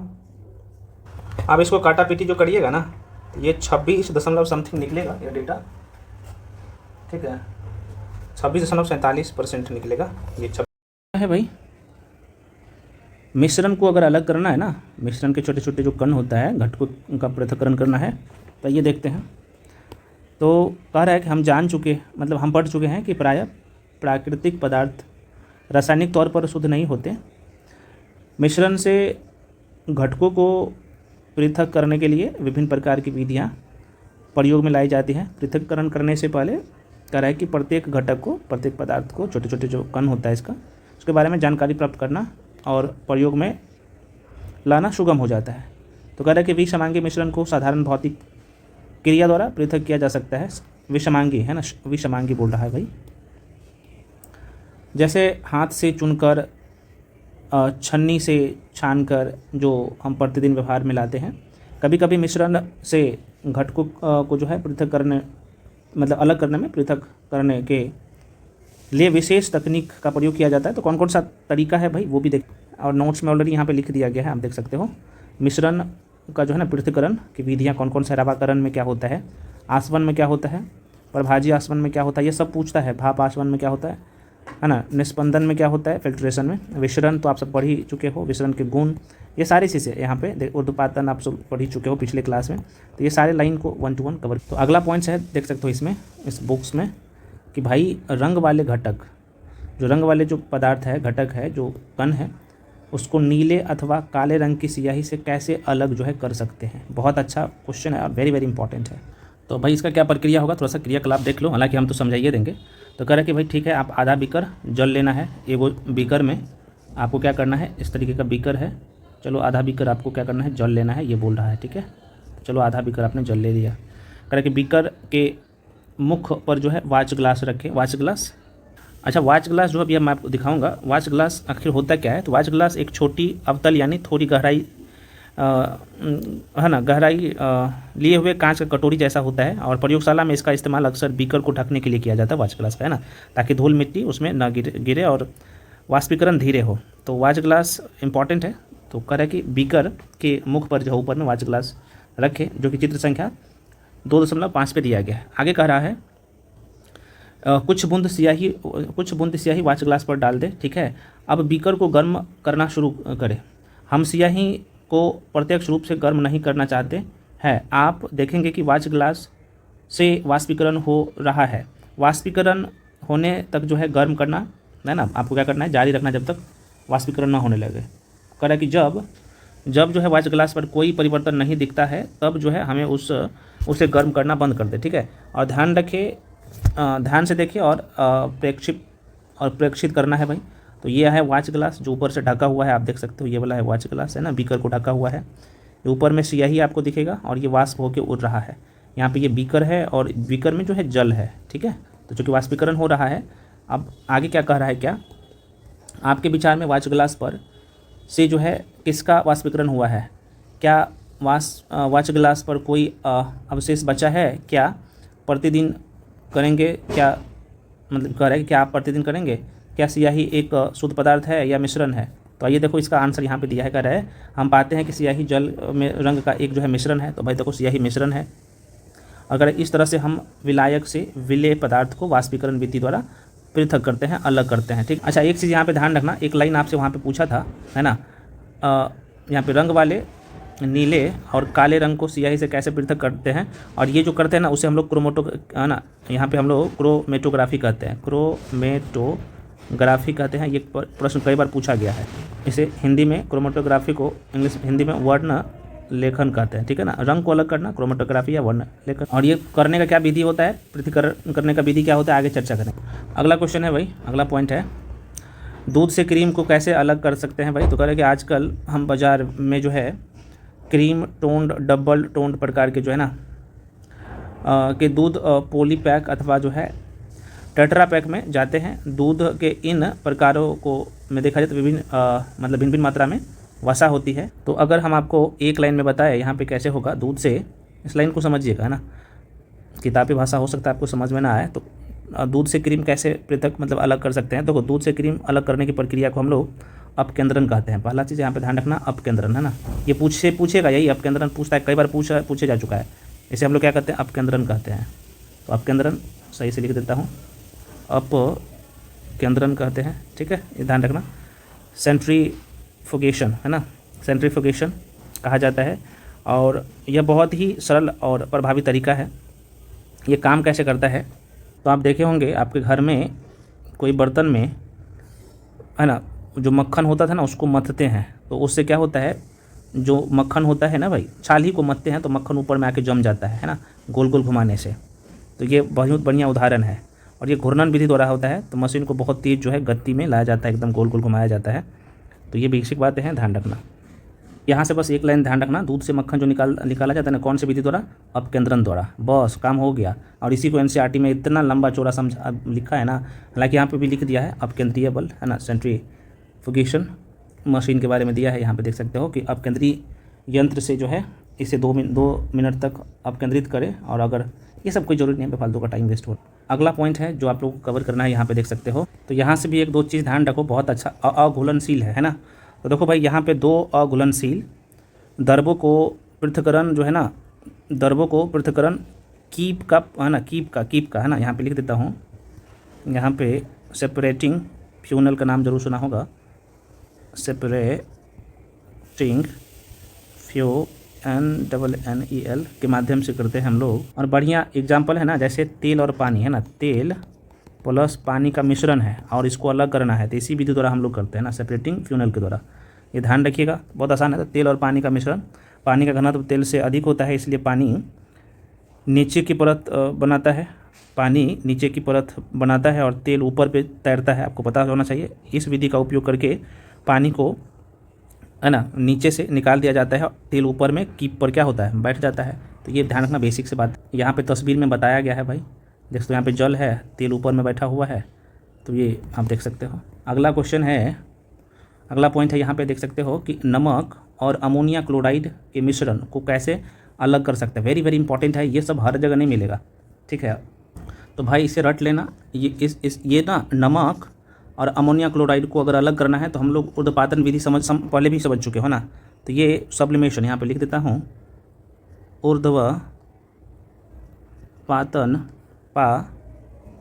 पातन विधि द्वारा ये अलग होता है। आपको पता होना चाहिए, इंग्लिश में अगर बोले तो सब्लिमेशन प्रक्रिया से ऐसा होता है ना। इसमें होता ये है, जो कि अमोनिया क्लोराइड की बात कर ले तो यह कह सकते एक मैजिकल पदार्थ है। गर्म करने पर यह बिना पिघले, गर्म करोगे ना तो बिना पिघले ये ठोस में, अमोनिया क्या होता है बिना पिघले ठोस में, मतलब अमोनिया क्लोराइड की बात कर लो तो यह गर्म करने पर बिना पिघले ठोस से गैस में बन जाता है ना। अमोनिया क्लोराइड ठोस से क्या हो जाएगा भाई, ये गैस में कन्वर्ट हो जाएगा। किस में, गैस से कन्वर्ट हो जाएगा, है ना। ठोस से गैस में बदल जाएगा। बहुत पूछता है, ठीक है। और यहीं पे अगर नमक की बात कर लो तो यह सीधा साधा इंसान है, यह गर्म करने पर पिघलता नहीं और बर्तन में बैठ जाता है, नीचे में बैठ जाता है, ठीक है ना। इस तरीके से ध्यान रख सकते हो। यहाँ से इतना ध्यान रखना, ये कौन से विधि के तहत ऐसा होता है, तो ये ऊर्ध्वपातन की विधि के तहत होता है ना। और ऊर्ध्वपातन में क्या होता है, तो पिछले क्लास में आपने पढ़ा, नोट्स में ऑलरेडी मेंशन कर दिया है ना। ये ठोस अथवा है ना, देख सकते हो कि पिछले अध्याय में हमने पढ़ा है कि अमोनिया क्लोराइड को गर्म करने पर वह जो है क्या हो रहा है, वह ठोस अवस्था से सीधे किस में कन्वर्ट हो जाता है, तो ठोस से गैस में हो जाता है कन्वर्ट। और यहाँ पे लिखा हुआ यही चीज़ तो कह रहा है कि अवस्था में परिवर्तन हो जाता है ना, ठोस से गैस में। और इस प्रकार उन मिश्रणों जिनमें ऊर्ध्वपातित हो सकते हैं या हो सकने वाले अवयव हो, तो ऊर्ध्वपातित न होने योग्य अशुद्धियों से पृथक्करण करने के लिए ऊर्ध्वपातन सब्लिमेशन की प्रक्रिया का उपयोग करते हैं। अमोनिया क्लोराइड, कपूर, नैप्थलीन इसका बहुत बढ़िया एग्जाम्पल है। पिछले वाले क्लास में आपने देखा था कपूर, नैप्थलीन और जो है यहाँ पे एंथ्रासीन इत्यादि ऊर्ध्वपातित होने योग्य ठोस पदार्थ के कुछ उदाहरण है। प्रश्न पूछता है तो ये रट लीजिएगा, ammonia chloride, Kapoor, naphthalene, anthracene, ये सब ऊर्ध्वपातित है ना, ऊर्ध्वपातित पदार्थ है। वेरी वेरी इंपॉर्टेंट है, होने योग्य ठोस पदार्थ, और ये ठोस भी है। यहाँ पे इसका प्रोसेस भी है तो हम आपको बता भी। अगला पॉइंट है भाई, देख सकते हो, क्या काली स्याही में डाई एक रंग है, तो अगर एक शब्द में आंसर देना है तो भाई उसका आंसर देना कि नहीं, ठीक है ना। काली स्याही एक रंग नहीं बल्कि कई रंगों का मिश्रण होता है, ठीक है ना। ये कई रंगों का मिश्रण होता है, कई रंगों का मिश्रण होता है, ठीक है। तो ये थोड़ा सा ध्यान रखना। और इसमें भी क्रोमेटोग्राफी वाला सिद्धांत काम करता है, क्योंकि हमें यह काली तो दिखती है क्योंकि उसमें मिले हुए सभी रंग मिलकर काले जैसा प्रभाव देते हैं, लेकिन असल में ये अलग अलग रंग जैसे नीला, लाल, पीला, बैगनी का टीम होता है। काली स्याही जो आपको काली दिखता है ना, तो इसमें कौन कौन सा कलर होता है भाई, तो यहाँ पे नीला भी होता है, लाल भी होता है, नीला होता है प्लस लाल होता है प्लस जो है पीला होता है, या तो पीला रहेगा या बैगनी रहेगा, ठीक है, बैगनी। तो ये कई बार पूछता है भाई, तो थोड़ा सा ध्यान। और ये वाला जो है ना, अगर उसको अलग करोगे ना, जिसे क्रोमेटोग्राफी कहते हैं, जो कि हम आपको बता दिए हैं, तो आप एक बार चाहो तो रीड कर सकते हो, जो काम का चीज़ है हम आपको बता दी। अनुप्रयोग यहाँ पे दिया हुआ है, करे कि डाई में रंगों को पृथक करने में, प्राकृतिक रंगों को पिगमेंट में पृथक करने में और रक्त से नशीले पदार्थ को पृथक करने में इसका अनुप्रयोग किया जाता है भाई। इसका लाइन आप चाहो तो पढ़ सकते हो एक बार, जो काम का था हम आपको बताइए दिए, ज़रूरत नहीं है। अगला पॉइंट है आप लोगों के बीच में कि दो घुलनशील द्रवों को मिश्रण से कैसे जो है अलग करते हैं। ये घुलनशील है, तो ये जो हम लोग करते हैं ना, हम लोग करते हैं आसवन विधि द्वारा। आसवन विधि इंग्लिश में क्या कहते हैं भाई, यहाँ पे लिख देता हूँ, डिस्टिलेशन, नाम सुना होगा। तो दो घुलनशील द्रवों के मिश्रण को अलग करने के सबसे प्रभावी विधि जो है आसवन विधि है। यदि उन द्रवों के क्वथनांक बॉइलिंग पॉइंट में अंतर कम होता है, चूँकि दो द्रव है, इसका बॉइलिंग पॉइंट में अंतर कम होता है, तो हम लोग क्या करते हैं, तो प्रभावी आसवन का प्रयोग करते हैं ना, प्रभावी आसवन का प्रयोग करते हैं। आसवन विधि क्या होता है थोड़ा सा देख लो, उसके बाद प्रभावी आसवन, हालांकि मैं लिख दिया हूँ सब कुछ इसी नोट्स में, जो हैंडरिटन नोट्स है। तो प्रभावी आसवन पहले समझ लो, है ना, ये वाला डिस्टिलेशन। तो यह विधि उन द्रवों पर लागू होता है जो एक दूसरे से पूरी तरह मिल जाते हैं, उनके क्वथनांक पर्याप्त अंतर होता है। आप कहिएगा सर ये क्या होता है, तो मैं आपको बताता हूँ ना, घबराइए नहीं, इसका बढ़िया एग्जाम्पल है। देखो भाई, आसवन विधि में क्या होता है, जरा सा इस लाइन को देखो, वही चीज़ है। आसवन विधि में क्या होता है, करे कि किसी द्रव को वाष्पीकृत करके पुनः जो है ठंडा करने पर, पुनः ठंडा करने को प्रक्रम को आसवन कहते हैं। आसुत जल इसी प्रकार तैयार किया जाता है। वेरी वेरी इंपॉर्टेंट लाइन है। अच्छा, इसका जो बढ़िया एग्जाम्पल है ना, हम आपको बता देते हैं। देखो आसवन विधि का यहाँ पे एक एग्जाम्पल भी देख लो। आसवन विधि का उपयोग मुख्य रूप से उन पदार्थों को अलग करने में किया जाता है जो एक दूसरे में पूरी तरह से घुले हो और जिनके क्वथनांक में अंतर, आप क्वथनांक में अंतर ज़्यादा का होना चाहिए। जैसे एसीटोन की बात कर ले, है ना, जिसके क्वथनांक में अंतर लेकिन पर्याप्त हो। तो इसका उदाहरण है एसीटोन, का नाम आपने जरूर सुना होगा, एसीटोन। एसीटोन की बात कर ले तो अगर डिग्री सेल्सियस में बात करें तो लगभग 56 डिग्री टेम्परेचर पर जो है ये उड़ने लगता है। और पानी, चूँकि एसीटोन और पानी दोनों मिक्स है, तो पानी 100 डिग्री टेम्परेचर पर जाहिर सी बात है वो बॉइलिंग पॉइंट है पानी का, 100 डिग्री टेम्परेचर है, ठीक है ना। तो ये और ये अगर जब घुलता है तो जाहिर सी बात है ये मतलब पूरी तरीके से मिला हुआ रहता है, आपको पता नहीं चलेगा। तो मिश्रण को आप ये एसीटोन और पानी मिश्रण को गर्म करिएगा ना, गर्म करिएगा, ठीक है। तो पहले एसीटोन क्या होगा, वहाँ से निकल के एक जगह इकट्ठा हो जाएगा, है ना। तो मिश्रण को गर्म करने पर एसीटोन वाष्पित होकर अलग हो जाता है और पानी का जो यहाँ पे फ्लास्क होता है ना वो पीछे रह जाता है, तो पानी बच जाएगा, एसीटोन ऊपर निकल जाता है। तो बहुत वेरी इंपॉर्टेंट, ये पूछता भी है इसका एग्जाम्पल, ठीक है, ध्यान रखना। परभाजी आसमान में क्या होता है भाई, है ना, फ्रैक्शनल डिस्टिलेशन में क्या होता है, तो कह रहा है कि ऐसे मिश्रण जिसके संघटक क्वथनांक में अंतर कम का हो, और ये इसका एग्जाम्पल जो है ना बहुत पूछता है, ठीक है, ये ध्यान रखना। तो उसका पृथक्करण करने के लिए प्रभावजी आसवन विधि का प्रयोग करते हैं। जैसे मतलब आपको पता है कि भूगर्भ से मतलब पृथ्वी के अंदर से निकाले गए पेट्रोलियम में अलग अलग जो संघटक होता है ना उसको अलग इसी से किया जाता है, ठीक है ना। तो आप देख सकते, चूँकि आप देखोगे ना बहुत बढ़िया एग्जाम्पल है, कच्चे तेल से पेट्रोल जो निकाला जाता है ना, कच्चे तेल से पेट्रोल, डीजल और केरोसिन अलग किया जाता है इसी माध्यम से। इसमें ज़्यादा का अंतर नहीं होता है टेम्परेचर में। तो वेरी इंपॉर्टेंट है प्रभाजी आसवन, ध्यान रखना। आसवन में क्या था, एक मिला हुआ एक था एकदम पूरे तरीके से, लेकिन इसमें अंतर ज़्यादा था टेम्परेचर में, है ना, पानी और एसीटोन, इसमें कम अंतर है, ठीक है। एक भाप आसवन भी पूछता है, भाप आसवन वहाँ पे लिख दिए हैं, जो पॉइंट था हम आपको पता ही दिए हैं। बाकी अब जो है अगला है आप लोगों का, यहाँ पे देख सकते हो, इसका नाम क्या है, वायु से गैस को कैसे प्राप्त कर सकते हैं, कौन सी विधि द्वारा, बहुत पूछ। तो भाई यहाँ पे जो प्रयोग किया जाता है ना, वेरी इंपॉर्टेंट लाइन है ना, वायु से गैस को अगर अलग करने की बात कर लेना तो ये वही चीज़ें परभाजी आसवन, यहाँ पे लिख देता हूँ भाई, परभाजी आसवन विधि का प्रयोग करते हैं। ध्यान रखिएगा, रट लीजिए, ये सब कहीं नहीं मिलेगा, मैं कह रहा हूँ। एनसीईआरटी में अभी टू द पॉइंट पढ़ रहे हैं, है ना। तो जो कि यहाँ पे होता ये है, वायु से विभिन्न गैसों को अलग करने के लिए प्रभाजी आसवन विधि का प्रयोग करते हैं। पहले वायु को यहाँ पे क्या किया जाता है, संपीड़ित और ठंडा करके द्रवित किया जाता है, और फिर जो है इसे अलग अलग क्वथनांकों पर धीरे धीरे गर्म करके गैस को अलग अलग स्तर पर जो है यहाँ पे प्राप्त किया जाता है। इसमें इस विधि द्वारा आप सबको पता है वायु से ऑक्सीजन, नाइट्रोजन, आर्गन जैसी गैस अलग करते हैं, ठीक है ना। तो वेरी इंपॉर्टेंट है, यहाँ से पूछता है क्वेश्चन। तो यहाँ पे देख सकते हैं, यहाँ पे आपको दिखेगा भी, जैसे आगे बढ़ोगे ना, इसका क्रियाकलाप भी है ना, और यहाँ पे क्वथनांक कौन सी गैस का कितना है यहाँ पे दिया गया है। जो काम का चीज़ था हम आपको बता दिए हैं, आपको ये सब रटने की जरूरत बिल्कुल नहीं पड़ेगा, ठीक है ना। और कह रहा है कि देख सकते हो इसमें भी लिखा हुआ है प्रभाजी आसवन विधि द्वारा अलग अलग धीरे धीरे गर्म किया जाता है ना, और इस पर जो है अलग किया जाता है, देख सकते हो। अगला क्वेश्चन ये भी बहुत पूछता है, किसी अशुद्ध नमूने से शुद्ध कॉपर सल्फेट को कैसे प्राप्त करता है। ये सब सिर्फ आपको एनसीईआरटी मिलेगा, कहीं नहीं मिलेगा। तो भाई इस विधि को हम लोग कहते हैं क्रिस्टलीकरण, ठीक है, यहाँ पे लिख देता हूँ, क्रिस्टलीकरण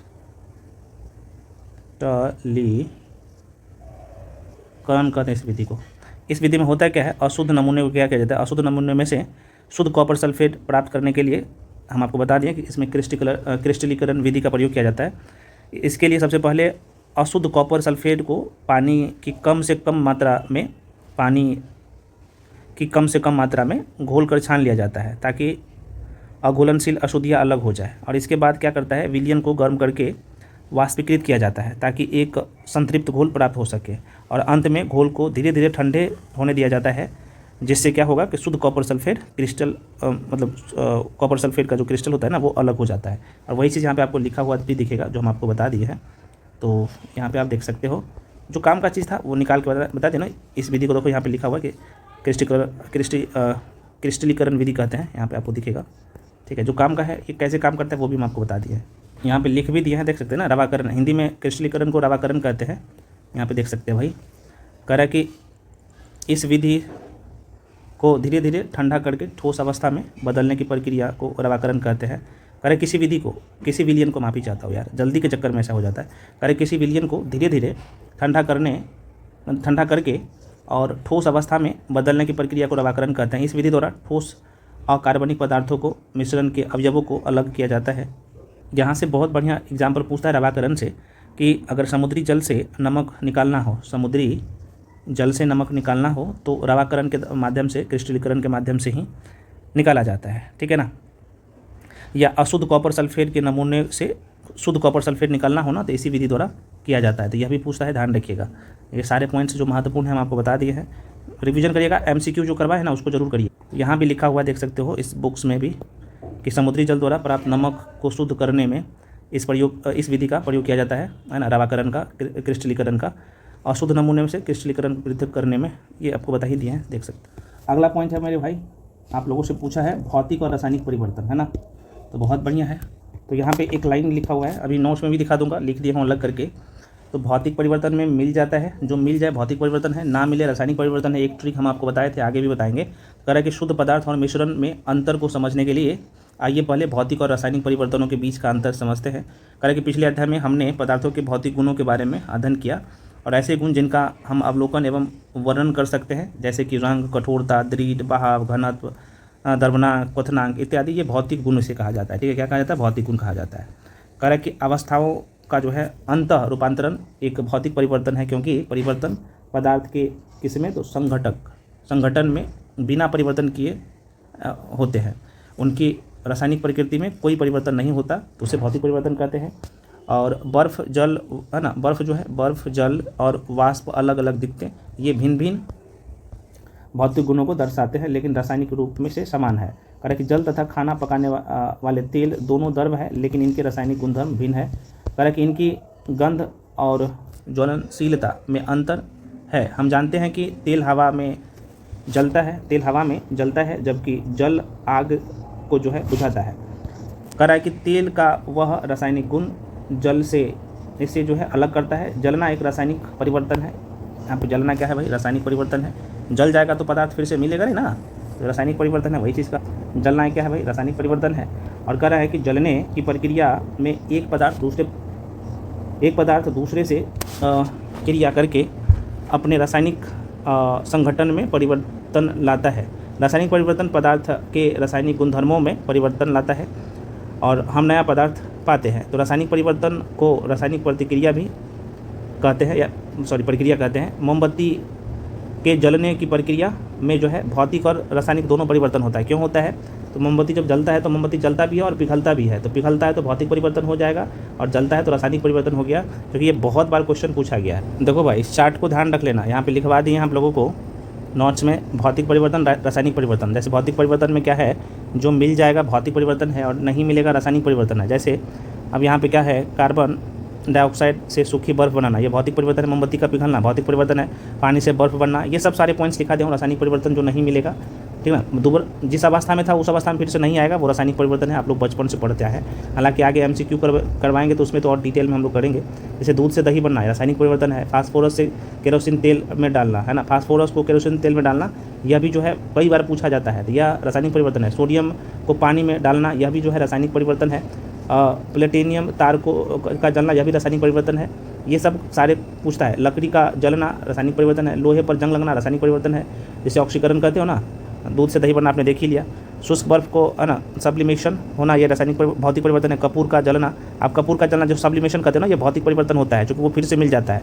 रेत का पानी में घुलना, अम्लीकृत जल को वैद्युत अपघटन, ये भौतिक परिवर्तन है। लोहे का चुंबकीयकरण, है ना, चुंबकीकरण, ये भी भौतिक परिवर्तन। अगला पॉइंट है आप लोगों का शुद्ध पदार्थों। देखो बहुत इंपॉर्टेंट लाइन है, कह रहा है कि शुद्ध पदार्थों के क्या प्रकार है भाई। देखो, शुद्ध पदार्थों के मुख्य रूप से दो श्रेणियों में, कितने में, यहाँ पे देख लीजिए कितने, दो श्रेणियों में बांटा गया है। ठीक है, दो श्रेणियों में बांटा गया है। तो आप एक से बोल सकते हो तत्व है भाई, एक तो तत्व है और दूसरा क्या है भाई, यौगिक है। दूसरा क्या है, यौगिक। तो तत्व किसे बोलोगे? तो तत्व जो है, तत्व वह सरलतम रूप है जिसे किसी भी भौतिक या रासायनिक विधि द्वारा और अधिक सरल पदार्थों में विभाजित नहीं किया जा सकता है ना, नहीं किया जा सकता है। तत्व कहेंगे यह केवल एक ही परमाणु से, ये एक ही, अगर ये मान लो कि लोहा है तो लोहा की बात कर ले तो ये एक ही परमाणु से, ये लोहा के परमाणु से ही बना है, लोहा के परमाणु से बना है। यौगिक की बात कर ले भाई, यौगिक की बात कर ले तो यौगिक वे शुद्ध पदार्थ होते हैं या दो से अधिक, ये क्या करता है, दो या दो से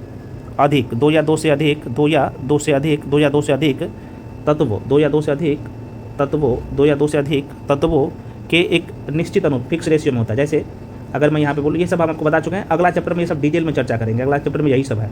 जैसे हम आपको बोलते हैं कि भाई H2SO4 है ना, देखो हाइड्रोजन इसमें क्या हुआ है, तो दो गो हाइड्रोजन है, यहाँ पे देखोगे तो एक फिक्स रेशियो है। यहाँ पे लिखता हूँ H2SO4, तो इसमें हाइड्रोजन है, है ना, सल्फ़र है और ऑक्सीजन है ना। या फिर छोटका एग्जाम्पल लो ना, यहाँ पे H2O है ना, तो हाइड्रोजन इसमें क्या को है, 2 को है, और ऑक्सीजन एगो है, इसका एक फिक्स रेशियो है, तो यही कह रहा है, ठीक है। और यही चीज़ आपको यहाँ पे दिखेगा भी, तो यहाँ पे आपको दिखेगा, देखो पहला जो है यहाँ पे तत्व दिखेगा एलिमेंट, है ना। तो एलिमेंट जो है कह रहा कि रॉबर्ट बॉयल पहले वैज्ञानिक थे जिन्होंने कितने में, तो 1661 ईस्वी में सर्वप्रथम तत्व शब्द का प्रयोग किया। ये पूछे जाएंगे, ध्यान रखिएगा, रट लीजिएगा, बहुत इंपॉर्टेंट है, ठीक है। और एंटोनी यहाँ पे लवोजियर का नाम आप जो जरूर सुना होगा, तो इन्होंने सन 1743 से 94 में ये पहले वैज्ञानिक थे जो तत्व की परिभाषा को प्रयोग द्वारा प्रतिपादित किया। और इसके अनुसार तत्व पदार्थ का वह मूल रूप है जिसे रासायनिक प्रक्रिया द्वारा अन्य सरल पदार्थों में विभाजित नहीं किया जा सकता। तत्वों के साधारणतः धातु, अधातु और उपधातु में वर्गीकृत किया गया है। तो कितने धातु है, कितने उपधातु है, कितने धातु है, कितने अधातु है, कितने उपधातु है, इसके बारे में चर्चा करेंगे जो अगले क्लास में, जो कि वर्तमान में अभी तक जो है 118 तत्व जो है खोजे जा चुके हैं, जिसमें प्राकृतिक में भी तत्व पाए गए हैं और यहाँ पे कुछ जो है मानव निर्मित भी तत्व है, वही चीज़ें आपको दिखेगा। तो तत्व यौगिक आपको अगले वीडियो में बहुत डिटेल में हम लोग देखेंगे, यौगिक भी आपको यहाँ पे दिखेगा। तो यौगिक क्या है, तत्व क्या है, मोटा मोटी तौर पे आपको पता लग गया, ठीक है। और लास्ट में जो फ्रेंड्स दोनों में अंतर दिया गया है तत्व यौगिक में, कल की क्लास में तो इसको करेंगे डिटेल में। तो ये पूरा आपका कंप्लीट हो गया, और कल जो है पूरे तरीके से कल का जो अगला जो वीडियो होगा आप देखोगे ना, तो यहाँ पे सब कुछ दिखेगा। ये बहुत इंपॉर्टेंट है, चैप्टर ही है तत्व यौगिक मिश्रण। कल वाला वीडियो इतना महत्वपूर्ण होगा, यहाँ पे परमाणु क्या होगा, किसे बोलते हो, अणु किसे बोलेंगे भाई, तत्व किसे बोलेंगे, यौगिक किसे कहेंगे, इसे डिटेल में पढ़ेंगे। तो इसलिए अभी तत्व यौगिक को यहीं पे छोड़ दें, कल वाला क्लास में आपको तो जानना ही है। उसके बाद जो एक क्लास और होगा, एक टॉपिक और जो है चौथा नंबर का, परमाणु संरचना, एटॉमिक स्ट्रक्चर, वो तो और इम्पॉर्टेंट है। तो अब एक भी क्लास मिस मत करिएगा, और जो नोट्स मैं दूंगा उसे मल्टीपल टाइम रिवीजन कर लेना, एक भी पॉइंट्स मत छोड़ना। हालांकि पहले वीडियो का एक लाइन हम आपको करवाए हैं PDF का, इस बुक का, तो इसे भी मत छोड़िएगा। मिलते हैं अगले वीडियो में। बाकी आप लोग जो लोग बैच में जुड़ना चाहते हो, NCERT बैच हो या अलग अलग बैचेस हो, तो आप जुड़ सकते हो, बहुत ही नॉमिनल फी है। और टेलीग्राम पर जाके सभी लोग जरूर जुड़ जाइए। तो फ्रेंड्स मिलते हैं अगले वीडियो में, तब तक के लिए जय हिंद।